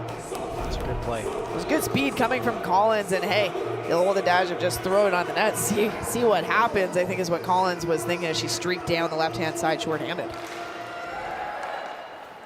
Bisons are 6 for 6 at U Sports on the PK. Looking to keep this a 1-goal game with 3 minutes left in the second period. Nice pass to Smith on the near side. What a move to break that puck in. Smith lays off, sharp angle. Back up top, Atchison. Spinning away. And brought down on the far side is Smith. Ferguson. Williams in to pull that puck to the blue line. Atchison. Smith, half wall.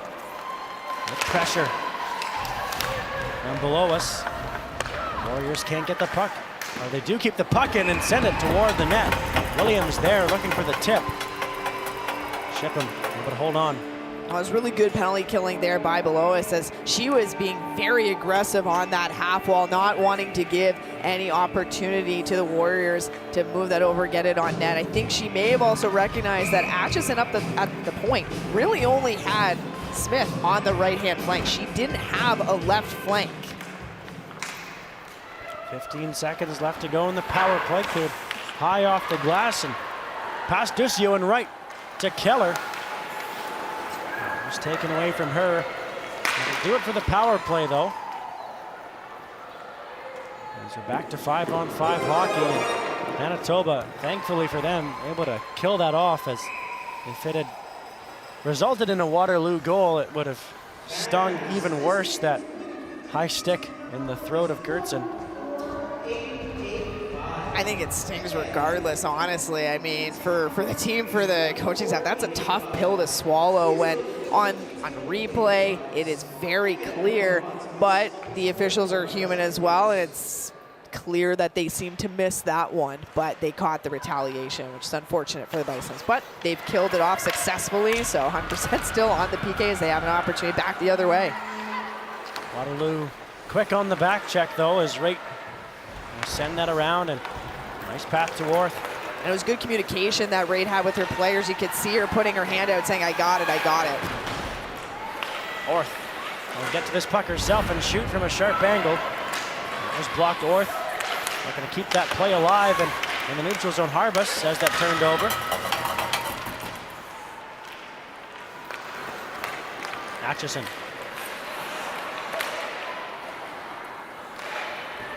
Puck doesn't want to settle down.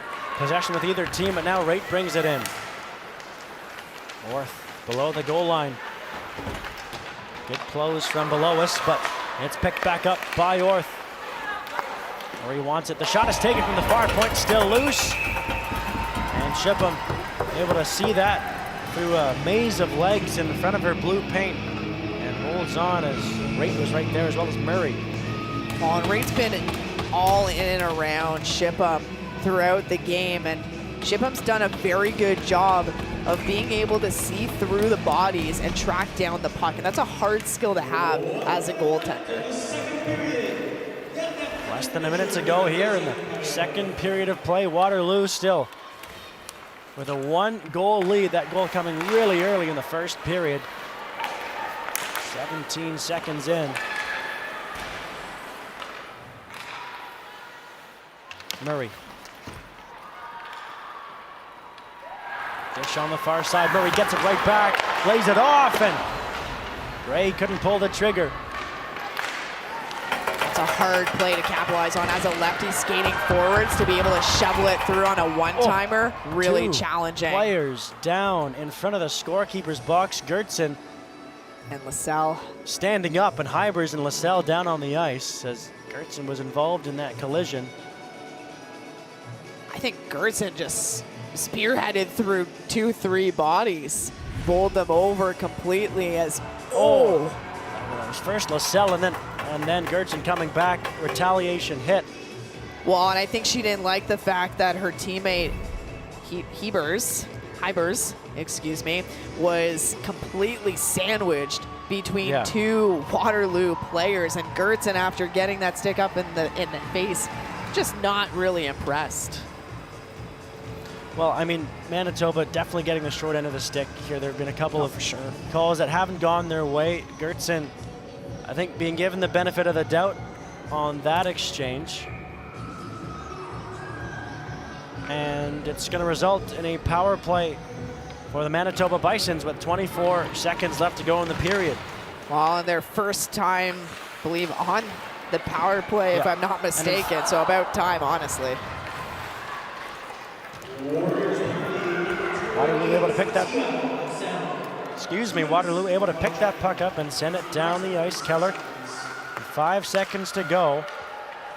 Patrick loses the handle, and Manitoba will have 1 minute and 36 seconds of carryover power play time into the third period of play. Those carryover power plays are rarely successful, but to try to get an early jump in that third period will definitely be helpful. Well, and they have enough time just over 1.5 minutes when they come back in the third period on the power play. So more than enough time to be able to win the faceoff, get into the Warrior zone, get set up for an opportunity. And they're going to have to try their best to convert. 20 minutes left of hockey, still down 1-0. Waterloo continuing their very good performance from the first period into the second, elevated the physicality even more, I would say. Manitoba has to be stronger on their feet. They have to be able to stay out of the box, and they really have to go and be able to convert on this. Waterloo just needs to continue doing exactly what they're doing. They're playing a really solid game throughout, in my opinion. We'll send it down now to Carissa Duncan, who is standing by with Julia Bird of the Manitoba Bisons.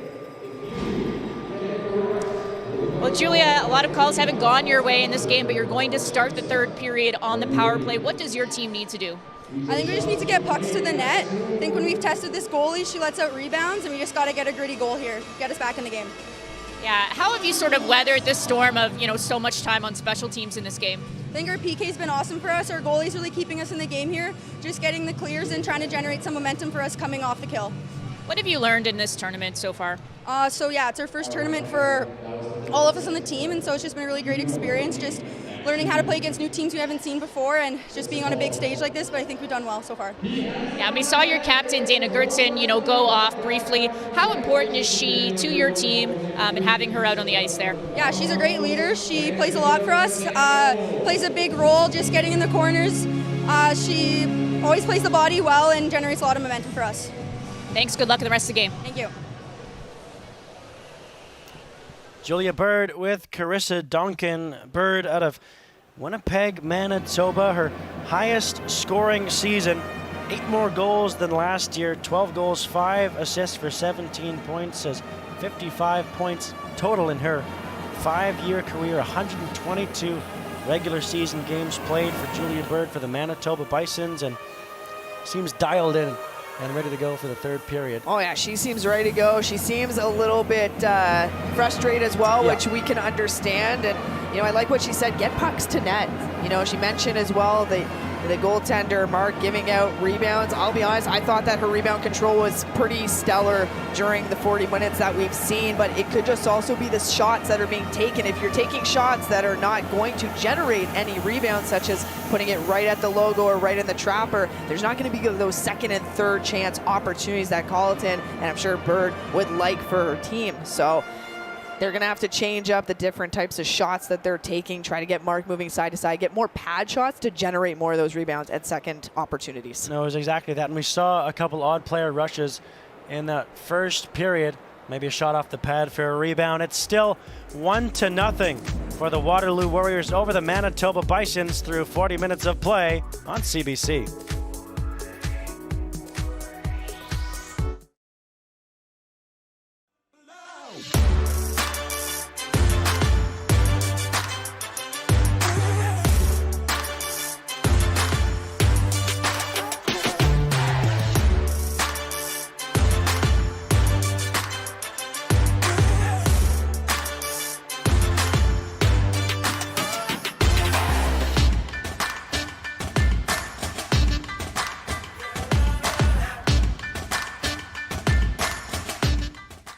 Delaney, Northwest Territories, the birthplace of hockey.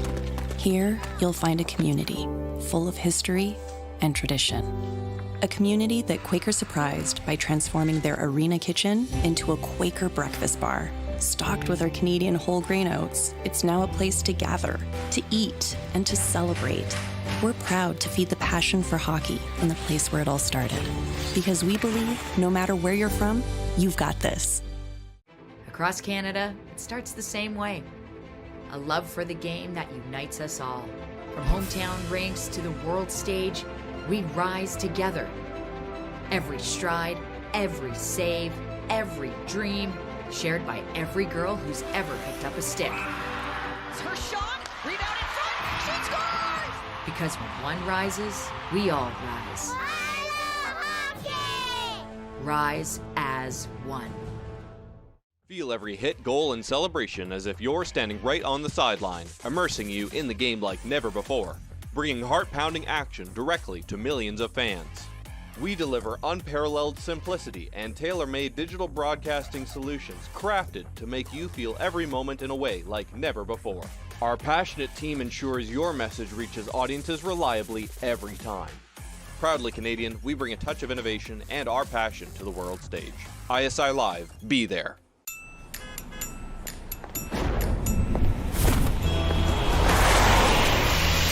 I have a degree in meteorology. I am a licensed electrician. I went to veterinary school. Life might not care who you are, but we do. Grads and professionals can save more. Just one of many ways TD Insurance helps you save.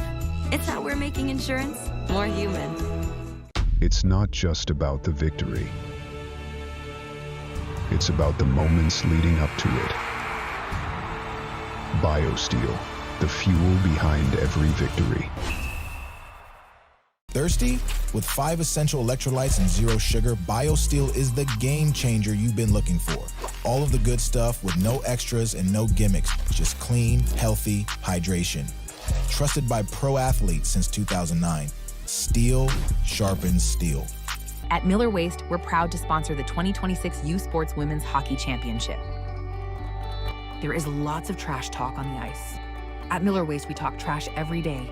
We serve over 2 million Ontario households weekly, transforming more than 175,000 metric tons of recyclables and organic waste into reusable resources. Proudly Canadian, family owned, always driving hard to the net. Let's make a difference. Game on. Welcome back to U Sports on CBC. The Waterloo Warriors continue to lead the Manitoba Bisons by a score of 1-0, and this fan in the crowd would definitely love to see if his squad can get a goal on the board.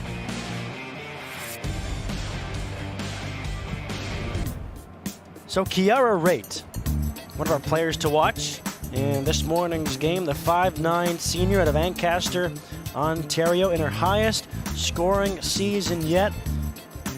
11 goals, 5 assists for 16 points, and 72 points in her 111 game career with Waterloo. It's time now to learn a little bit about her. It's time now to spend 2 minutes with Kiara Raitt. My name's Kiara Raitt. I'm a forward for the Waterloo Warriors, and I wear number 23.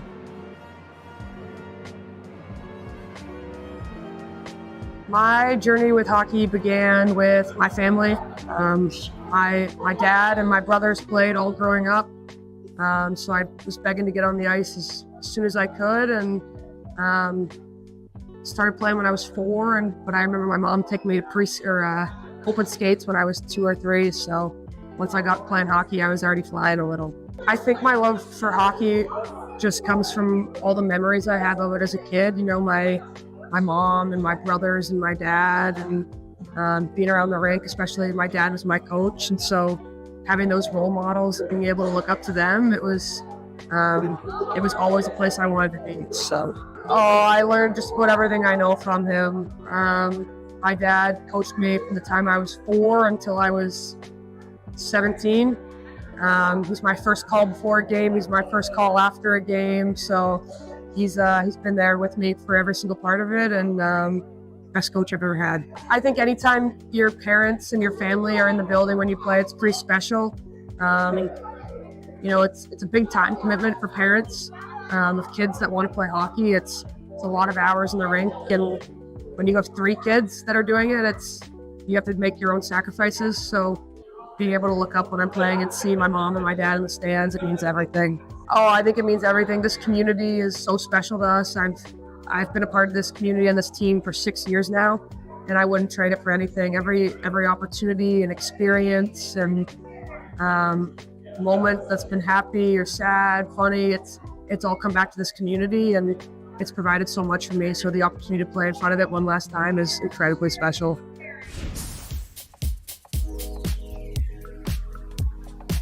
Kira Raitt, and 2 minutes with her.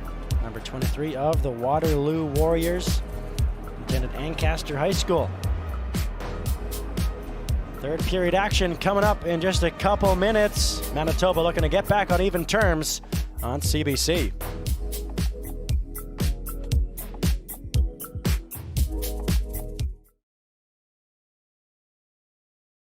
Partout au Canada, c'est une histoire qui se répète, née d'un amour pour un sport qui nous rassemble. Des patinoires du coin à la scène mondiale, nous avançons ensemble, avec chaque foulée, chaque arrêt et chaque rêve qui habite toute fille qui choisit le hockey.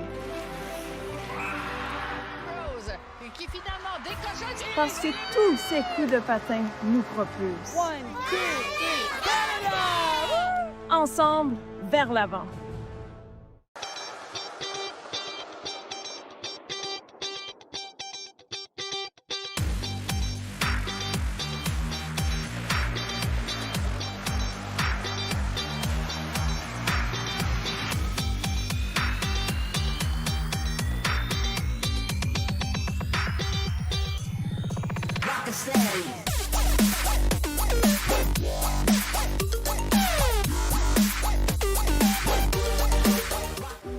Delaney, territoire du Nord-Ouest.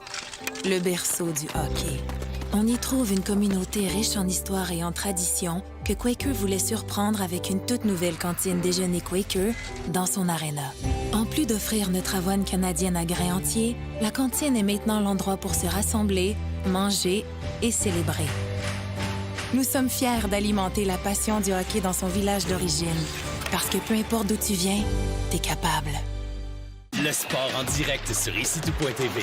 100% énergie. 100% gratuit. Votre meilleur plan de match pour voir des performances exceptionnelles sur l'appareil de votre choix. C'est ici-tout.tv.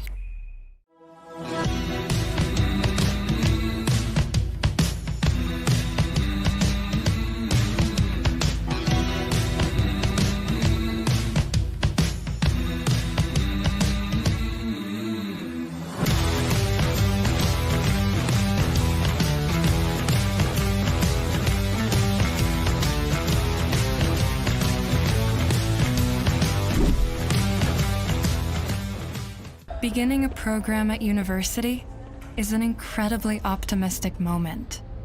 Anything is possible. This is the time to enjoy learning, to enjoy figuring it all out, to learn things you never knew, and become someone you didn't think possible, beyond the expected, beyond your wildest dreams. Grow beyond.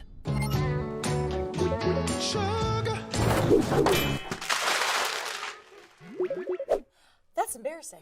You know it's not embarrassing? Using FIG for a home improvement loan. A quick, simple, and transparent offer in minutes. Far better with FIG. Hey, U Sports fans, check out shop.usports.ca for this week's promotional item from the Nike Team Collection. Visitez le shop.usport.ca pour en profiter de la promotion de la semaine de la collection Nike Team.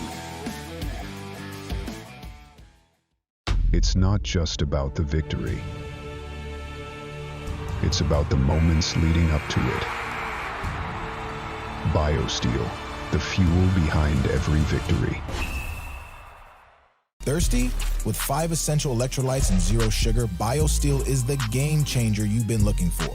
All of the good stuff with no extras and no gimmicks. Just clean, healthy hydration. Trusted by pro athletes since 2009. Steel sharpens steel.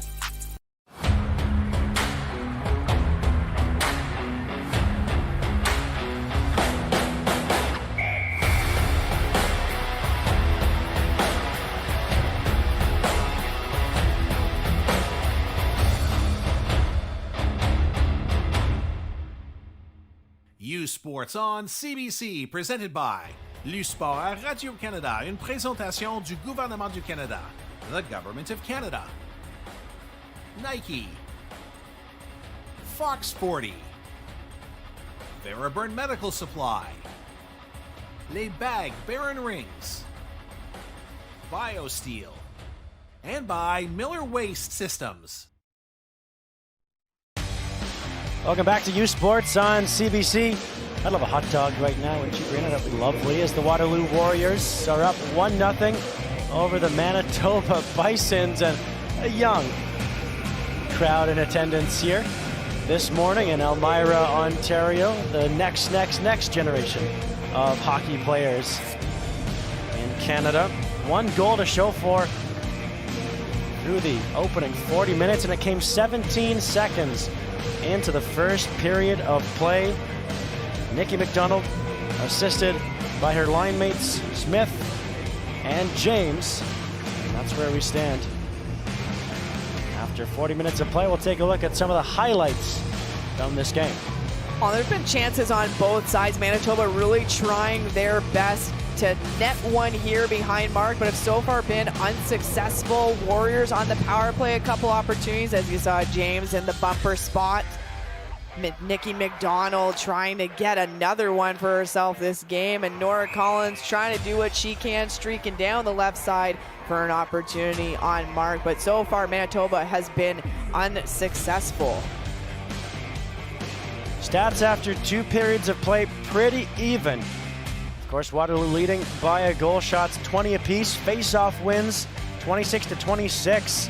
Manitoba catching up and have caught up in that category, as they were behind after 20 minutes, and block shots, both teams getting in the shooting lanes. 15 to Waterloo, 13 for Manitoba, and Waterloo 0 for 4 on the power play. Manitoba will start on the power play. We'll send it down now to Carissa Donkin with Waterloo head coach. Here's Sean Reagan. Sean, what have you liked about your team's game so far, and what haven't you liked? Well, I like their compete quite a bit tonight. I mean, Manitoba's a physical team. It's so we gotta push them as well. We gotta push back a bit on them as well here in the third. And yeah, I've liked their game start to finish so far. When you talk about the compete, your team came out flying, scores on the very first shot of the game. Tell me a little bit about your resetting process after that difficult loss against Guelph.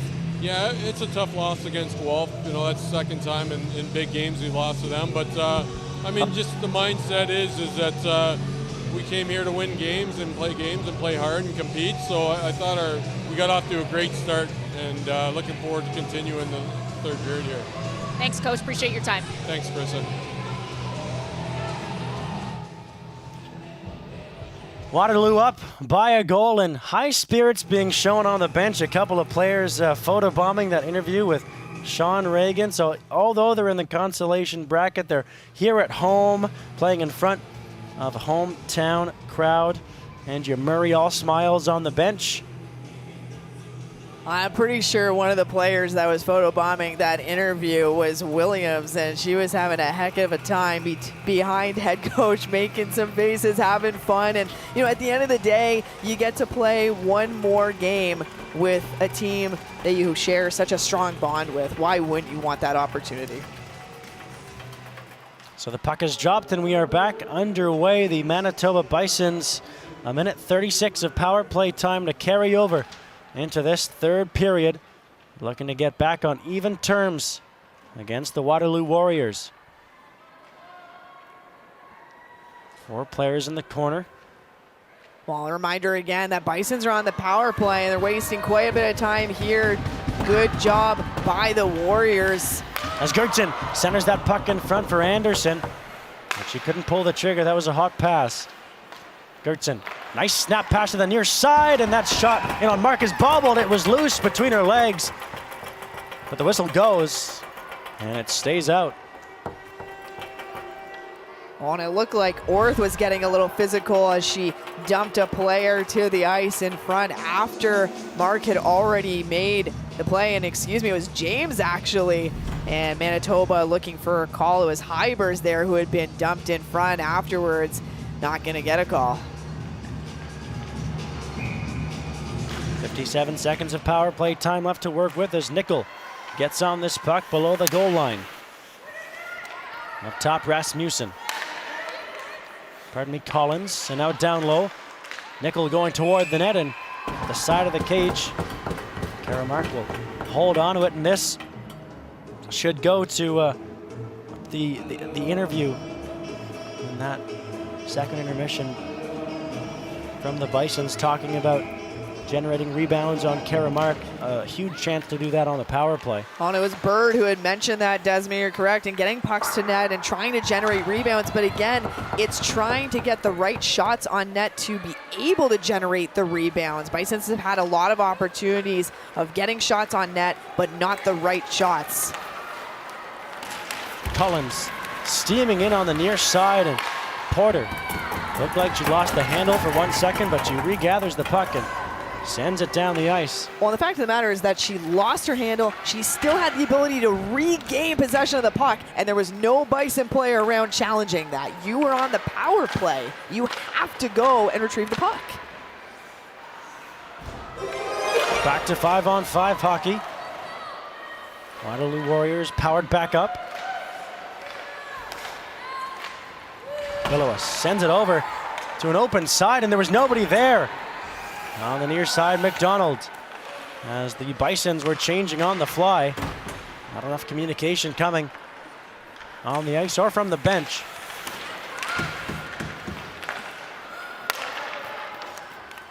And the Warriors will chip that puck in, goes off a skate into the near corner. It's a nice reverse to find Anderson behind the net. Gertzen. And now through the middle of the ice. Here's below us. And over the line. Rubbed out along the boards, but behind the net, Harbus.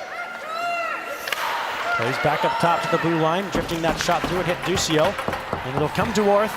And she'll skate it out to safety. Glides there with Plett. And the puck rolls down onto Shippen with Wright surging in after that puck. Again, Raid is always sniffing around the front of that net, looking for that puck, looking for any opportunity that she can get to try to net one for herself. And on the other end of things, where you had Harbus charging into the Warriors zone afterwards, I find she's just been all over the ice. She's been utilizing her speed, utilizing her size, just hasn't been able to get the right opportunities. Off the jaw, that's shot by Orth. Sent high on the glove side of Shippen. And Orth trying to get back in a good defensive possession, and she does. Strip that away from two Bisons players, but loses the handle. And then sends Nickel down to the ice.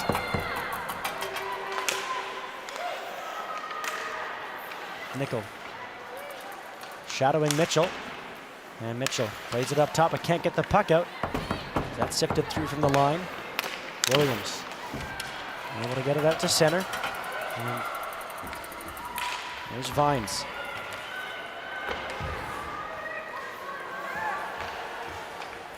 The Bisons flag taking over the Dan Snyder Memorial Arena. As Gertzen tries to tie that puck up at the blue line and win it back, but the Warriors in possession through the neutral zone. Flipped up looking for Gray. Gray behind the net, takes a hard hit from Bailey below the goal line. Pops right back up. Gray trying to win that back. It'll float to the near side. Porter unable to keep it in. Bison's mascot in the crowd making sure everybody knew that puck came out and floated on to Shippen. She'll cover it up. Well, Warriors doing a good job with the transition game. You can see how they regroup in the neutral zone. They're not taking 5-6 passes to make it back into the Bison zone. They're really just doing a D-to-D and a quick up either through the middle or a bank on the boards. So a good job by them on their transition and being quick. Here's Mormon below the goal line. Collins in her own zone. Nifty move to get away from a couple of Warriors and then loses the handle. But it was a smart move by Collins. Instead of just giving it away up the board, she took an extra second, stepped towards the middle. Yes, lost the handle on it, but a good first play. Nice move to get in McDonald. Tries to move that across. And it'll be played out. Pass Bestick. Porter right back in. McDonald trying to shovel that through.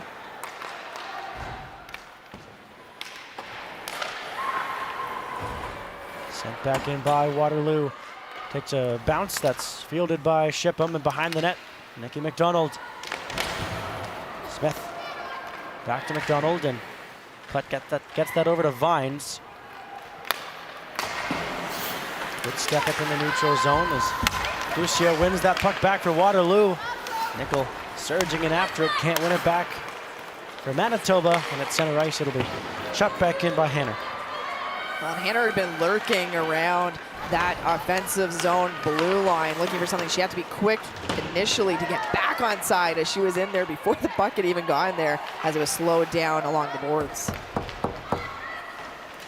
Ducio in a battle behind her own net.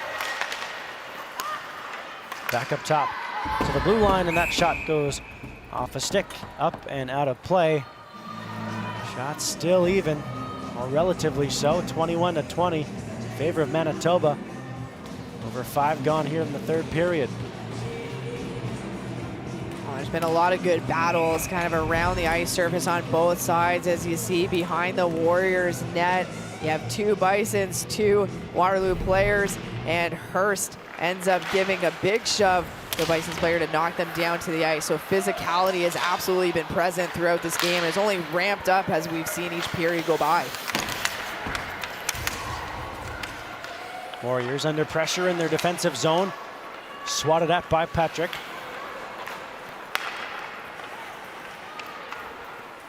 So all the way down the ice. And we'll roll right to Shipham, and don't know if Vines wanted her to keep that moving or not, but signals crossed there, it looked like, after the fact. Well, that's why communication is so important, especially between goaltender and defense, because if the D is coming back and they have room, they have to be shouting at their goaltender, say, leave it, or play it. Oh, right through off the draw. Nikki McDonald scores! Second of the game. McDonald doubles down. What a beauty. Oh, wow, and Nikki McDonald, second goal of the game for Waterloo Warriors, second for herself of the game, and very similar to how she scored her first goal. It's a draw one, James leaves it for her, McDonald walks right down Main Street, not contested at all whatsoever, does a nifty deke over the right side, pulls it back over to her backhand after she got Shipham to bite, and shelves it on the backhand. Nikki McDonald didn't start her career with the Waterloo Warriors, played for U of T from 2021 to 2024, and has all of the goals that Waterloo has scored at Nationals this year. Oh, she has been dominant during her time, and not a small player by any means either, is very good at skating, very smooth, and as we can see too, got a good set of silky mitts as well to boot.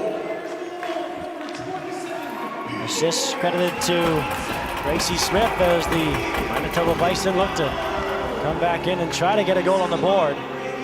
And Tatum James, the second assist on that play. And again, very similar to what we saw initially in that first goal. It's just off the draw, and that's where Manitoba has to be a little bit better. It's not just one person that is responsible for winning a draw. It's all 5 players on the ice. Back to the way comes Hybers for the Bisons. Some room for herself as Anderson was in the slot. And it came to her, but a bit too late. But a good play in the O-zone to break up that quick up pass from Waterloo. Hybers plays that in front. Anderson below the goal line. Here's Porter. Tied up along the near side boards. See, this is where if I'm below us, I'm going a little bit farther down to try to get that loose puck. She does keep it in momentarily. Patrick colliding there, but LaSalle will bring it out for Waterloo. Nervy for Porter, but she does get it out. Nice hand-eye by below us. And here's Nickel now. In over the line for Manitoba. A swarm of yellow jerseys surround her, but she's able to protect the puck. And finally it's stripped of her. And up the near side boards is Thornton. Thornton driving the lane, shoots. Rebound is spilled. The whistle goes as Brody Levitt was hit and showing the referee. You see where the puck is. It's not with Shipham, it's actually on the ice. Traveled a little bit there, but a nice opportunity coming for the Warriors from Thorne, using her speed and her size. You can see she dropped her left shoulder to make it around Mormon for that opportunity on Shipham. So really nice job by Thorne there on that opportunity. Troes bowled over at the blue line, a chance for Manitoba. Hard collision as Harvest goes down and Keller is in on the attack. And the puck in her skates as Waterloo couldn't clear it. Everybody up and okay as Vine shoots it in. First, in her own zone, stripped of the puck by Dana Gertson and hits her own player in the head with the puck and Hybers, and she's all right. Probably didn't feel very good though. No. Nice backhand from Gertson hitting Hybers there. Not expecting that. A lot of players going down and behind Shipham. And at center, Mitchell will send the puck in. Delayed offside, as there was a Warrior cut deep in the zone.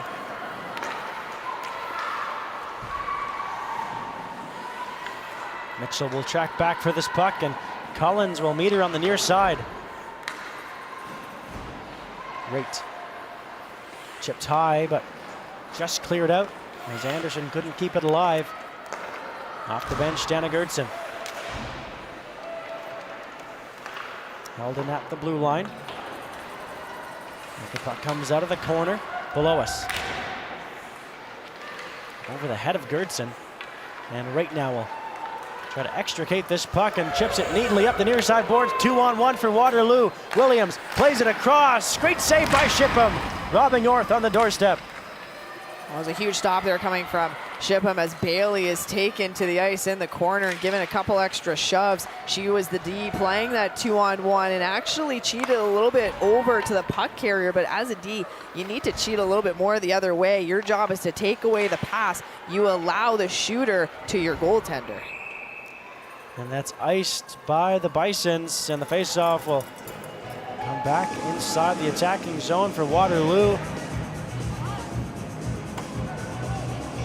Maybe our third odd player rush of the game, and this one the first time they elect to pass. Well, and I like the fact that the pass was done early. It wasn't done very tight towards Shipham. Orth received that pass as a lefty with enough space to be able to take a good quality shot. McDonald looking for her hat trick. Fires that puck on the backhand. Nearly a three-peat on the exact same situation, and then dumped to the ice is Smith by Plett off the face-off and the scrum that ensued. And Smith just trying to get up as Plett on top of her, and Smith jawing at Plett and Bailey. Words being exchanged.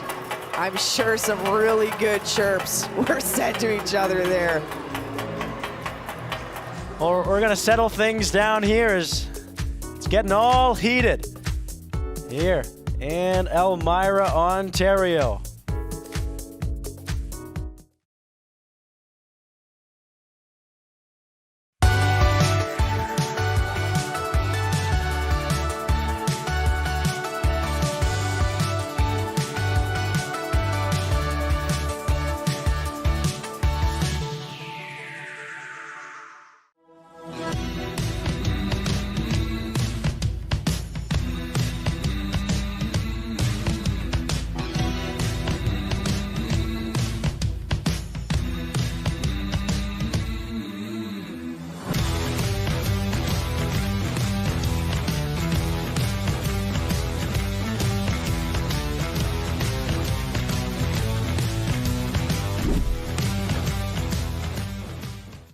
Sports fans, check out shop.usports.ca for this week's promotional item from the Nike Team Collection. Visitez le shop.usport.ca pour en profiter de la promotion de la semaine de la collection Nike Team.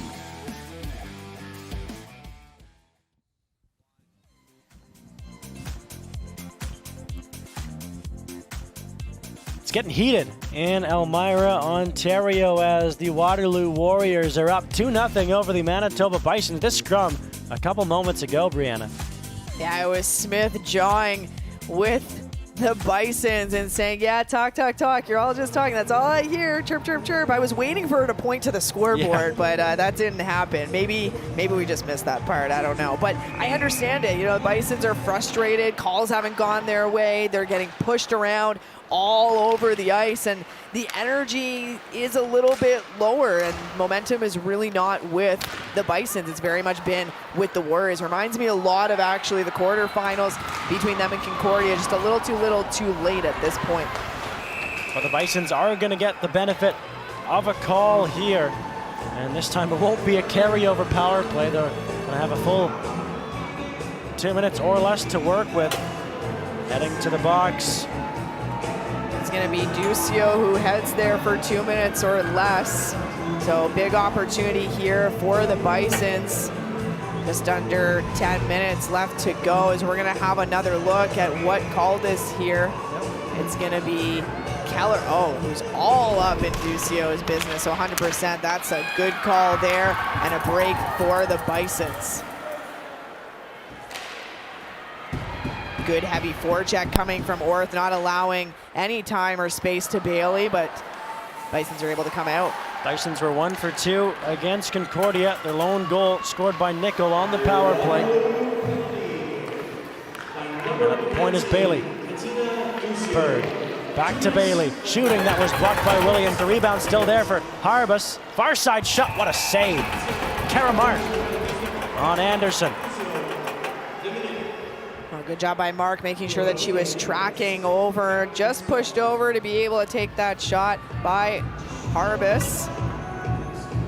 Anderson, excuse me. I was gonna say Harbus has been all over, so I wouldn't have been surprised that it was her taking that shot, but Mark very quick to get over and make that stop. Patrick will come in to take this draw. Keller's waved out, and the Bisons win this draw back. Down low. Ferguson awaiting in the slot. Still protecting the puck is Patrick. Shot trickles wide. Patrick had an open net, but it was a bobbling puck, and she healed it. Back top. Here's Ferguson shooting. That goes off of Tatum James. Back up top, Ferguson will test again. That goes wide. Keller from the corner. Back up top, Collins. Keller walking in, a lane, what a save by Mark, the rebound still there, gets her left pad down, her mask is knocked askew, puck is still loose, Crows is down, battling for it, and it's set wide by Collins. Oh, and there's a wrestling match going on in front of the net between Porter and Nickel. Her cage being undone too. Looks like they are both going to go, and that is the right call. You need to nip this in the bud. It's been escalating for quite a bit now, so good call by the officials to just say enough is enough. This is not a WWE match. This is U Sports Women's Hockey. And a beautiful attempt there by Keller, and I don't know if it was a miscommunication or what, but lots of punches being thrown. Oh my goodness, Porter mostly wailing on Nickel, who's on the ice trying to defend herself. That last opportunity, though, was good offensively for Keller. I'm not sure if there was a miscommunication between McDonald and her penalty killer teammate, but Keller had all the time in the world to just walk on down and get an opportunity on Mark. So still on the power play. The Manitoba Bisons, is that Gorton call? Exactly, needs to head in there, but it does trickle out. She was kind of in no woman's land, standing in front of the net, not guarding anyone, not an option, nothing. Sent in. Hybers will catch up to this in the dying moments. So the Manitoba power play. She's pinned to the boards by Mitchell. Got a loose player in front, comes back to Vines. Bird below the goal line, sent it in front, cleared away from danger by Duccio, and the Warriors will skate up 3 wide. Dumped in by Raitt, who earlier a few moments ago was giving the double thumbs up to her goalie, Kara Mark, for those fabulous saves on the penalty kill.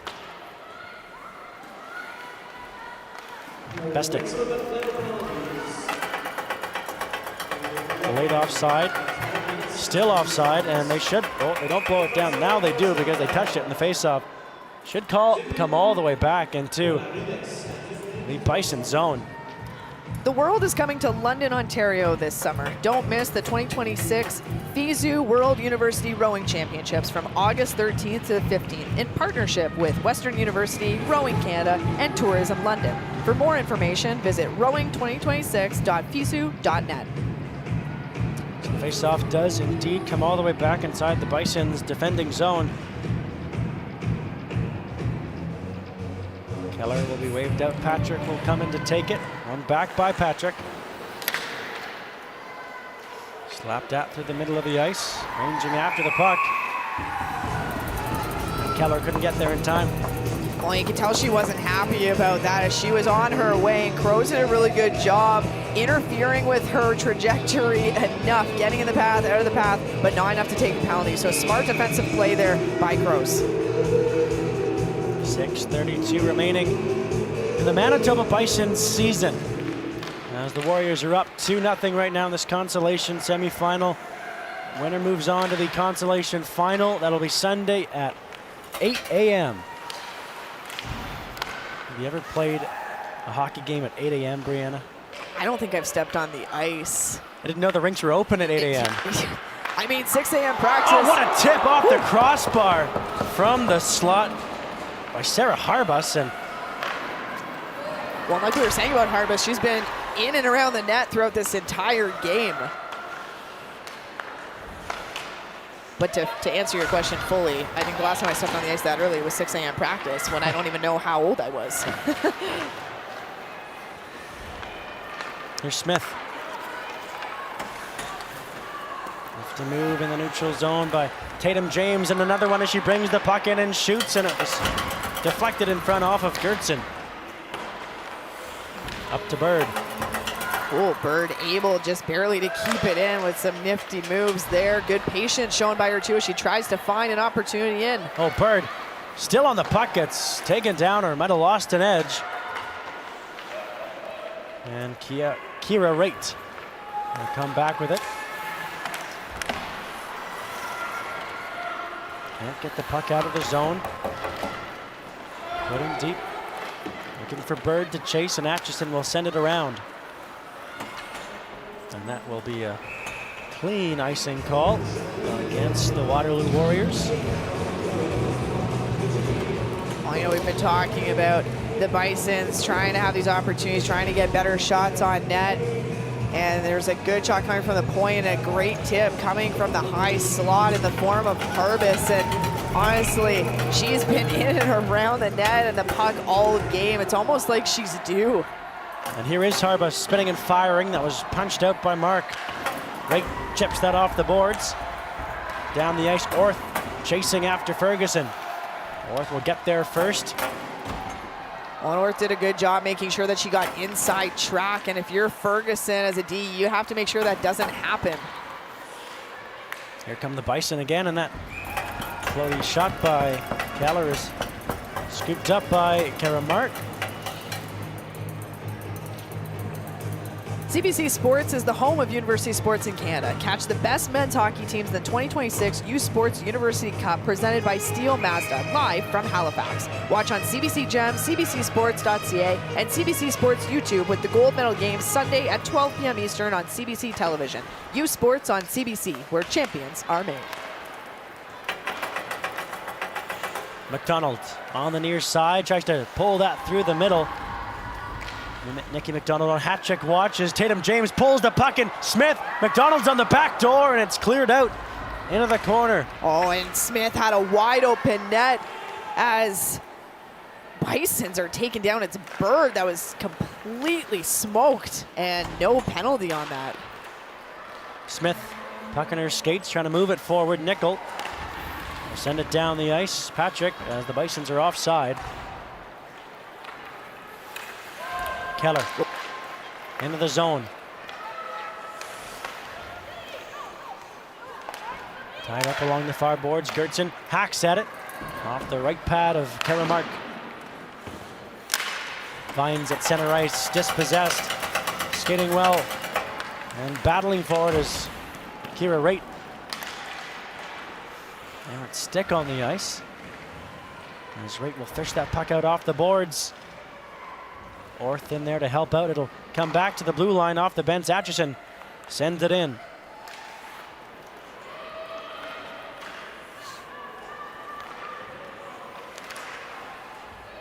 Great, good forecheck. Giving Vine something to think about. As Mitchell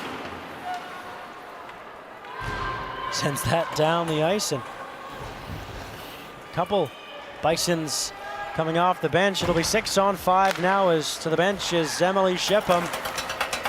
2 goals to come back from, as it's centered in front, but off the skate of a Waterloo Warrior, held at the blue line by Collins. Cleared off the glass and down the ice. Icing will be the call with 2:31 to go in the third period. Manitoba, last call at the bar, 2:31 to go. Empty net situation. They want to extend their season to at least one more period. Oh, they're lucky that it's still only 2-0, as Smith was right on that right back door on her off wing as a lefty. It's just the pass that she received was too far to her back foot, couldn't control it. Had it been a little bit more in her wheelhouse, it would have been an open net tap in for her. That's sent down the ice again. And I don't think Waterloo was happy about that. They felt that Bailey had really slowed up on it, but regardless, it's going to come back into the Warriors zone for yet another offensive zone draw for the Bisons. You can see Sean Reagan smirking a little bit at that call. Sean Reagan should be happy with how his team has performed in this contest.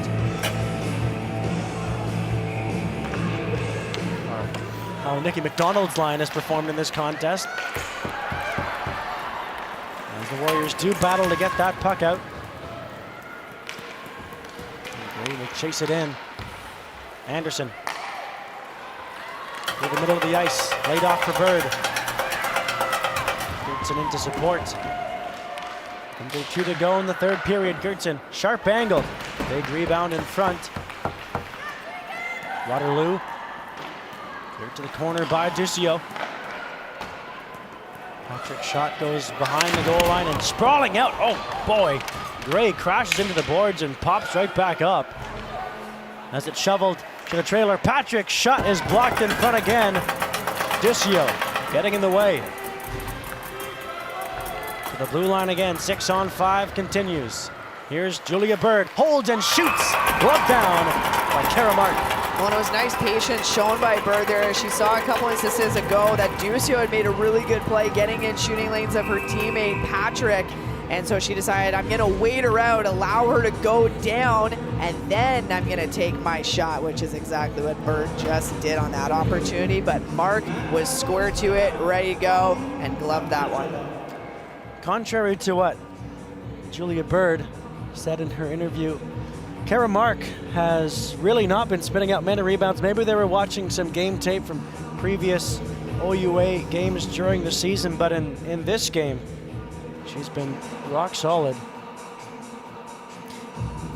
I agree with you, Desmond. We talked about this a little bit earlier when after Bird had done her interview, and she was correct in saying getting pucks to the net. Absolutely, because if you're not getting pucks to the net, there's no way that you're scoring. But it's the types of shots, being a little bit more strategic with the placement. You're going to get rebounds generated from shots that are lower, that are hitting pads, that are forcing Mark to kick out a pad and make those stops. You are not going to get the rebounds you're looking for if you're putting it right at the logo or in the trapper. Bisons get the draw win, and Patrick plays it to the blue line. Bird. Back up top, Anderson. Into the corner, Bird pulls it out of the corner. And then it's forced back in by Waterloo's Atchison.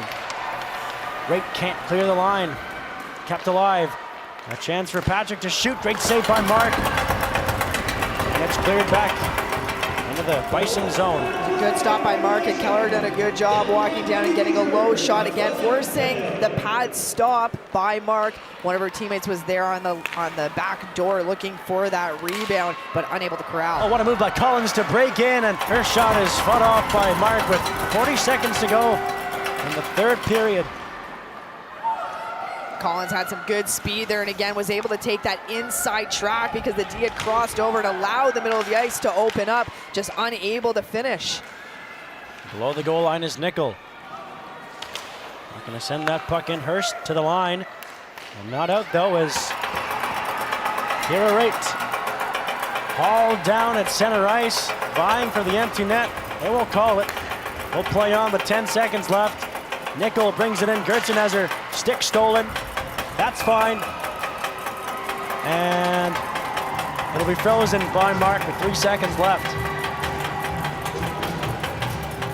I just felt like there was a lot going on during that shift. There was sticks flying everywhere. There are bodies being hauled down. It looked like Raitt was coming out of quicksand as she was hauled back again and again, like something out of a movie, and she just wanted to keep going, wanted the empty net. But the Bisons were saying, no empty net during this game. Not going to happen.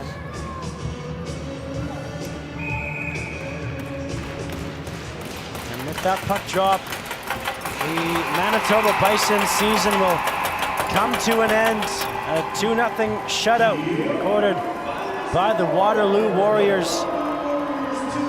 So the Manitoba Bisons and the Waterloo Warriors will move on to the consolation final Sunday, 8 a.m. And it's a 32-save shutout for Kara Mark against the Bisons, and their team coming and giving her the congratulations that she deserves. It was a good performance by Mark, and again, though, as stellar as your goaltending is, you still got to score goals, and that's exactly what the lineup of McDonald, Smith, and James did. McDonald credited with both the goals, but Smith and James getting helpers on either one of them, if not both. So you can't do it without your goaltender, you can't do it without the scoring. And overall, I found Waterloo had a very dominant performance this game. Bison seemed like they had a flat start, a slow start, and there were sparks of energy throughout, but it reminded me very much of the quarterfinal matchup between them and Concordia, where they really only started getting going much later into the game. At that point, it's a little too late, unfortunately. Yeah, through the regular season, both Smith and James only recorded 8 assists, and the way that they were clicking with Nikki McDonald in this game, you'd expect it to be a bit higher. Well, but it makes you wonder if this was always the line throughout the regular season, right? A lot of times during the regular season, coaching staff, they try out different combinations to see what clicks. So it could have been that these 3 individuals came together in the latter part of the season, maybe into playoffs, and the chemistry just continued to build from there, Desmond. Face-off wins relatively even as the Manitoba Bisons peppered Kara Mark, able to stop all 32 shots. 10 more block shots for Waterloo over the Manitoba Bisons, 25-15. And it's just the Nikki McDonald show that we're seeing here right now. That first goal off the face-off, and second one coming in. That was the first goal off the face-off to open up the scoring. The first highlight we saw was that second goal as the insurance marker, and just the same 3 individuals helping out and being productive in the offensive zone. Time now for the Nike Player of the Game presentations.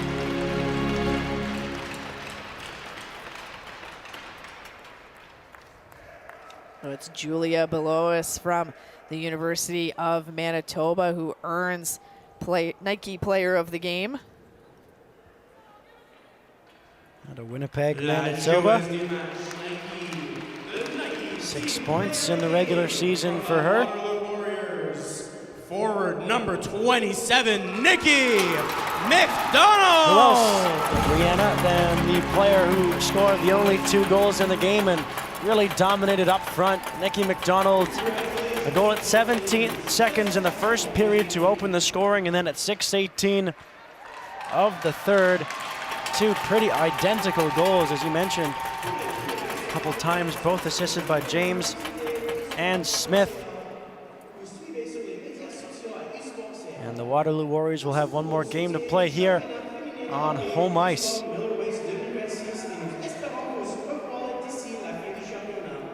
Well, it's got to feel good for the Waterloo Warriors again to play one more time on home ice in front of a home crowd. I mean, there's really nothing else like it. We'll salute the fans that came out to see them today. That band section, love to see them again. Nothing like some inspirational horn music to get you prepped for an 8 a.m. Sunday game. Exactly, I was gonna say, I hope they come back 8 a.m. Sunday sharp. You know what, I hope they come back around 7, do a little bit of warming up as well, serenading, okay? I'd love some violins as well. If you haven't heard 300 Violin Orchestra, that will get you prepped to go into any sort of battle. We'll see if the trumpets and trombones can replicate that. They're playing Timmy Trumpet. Is that the guy? We'll send it down now to Carissa Duncan, the Nike player of the game, Nikki McDonald. Nikki, huge game for you, 2 big goals, and you get to play another game here in front of your fans. How does that feel? It feels unbelievable. All we wanted to do was make it to tomorrow no matter what, and we did that today, so I'm really proud of the girls. And a shutout for your goaltender, Kara Mark. What did you think about her performance this morning? She's the backbone of our team. She's our pulse. She's our rock. She made unbelievable saves all night, and we wouldn't have had the game that we did today, wouldn't have had the season without her being our spine day in, day out. And what will you take from today's game into tomorrow morning's game?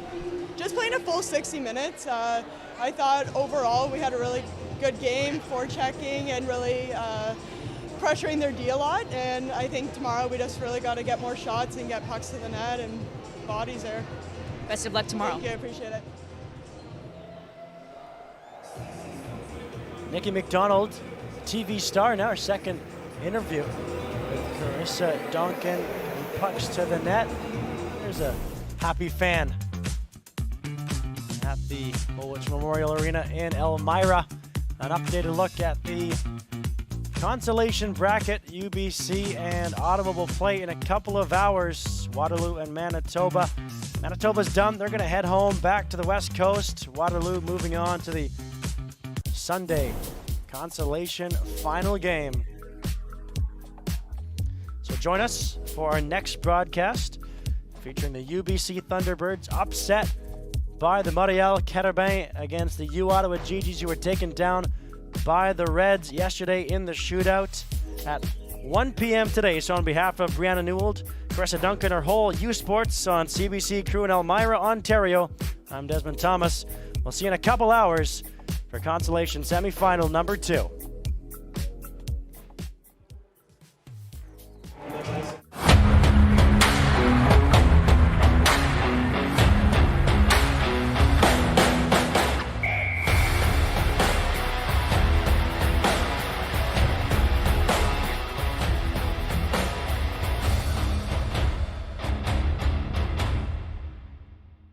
U Sports on CBC, presented by l'U Sport à Radio-Canada, une présentation du gouvernement du Canada, the Government of Canada. Nike, Fox Sporty, Veraburn Medical Supply, Les Bag Baron Rings, BioSteel, and by Miller Waste Systems.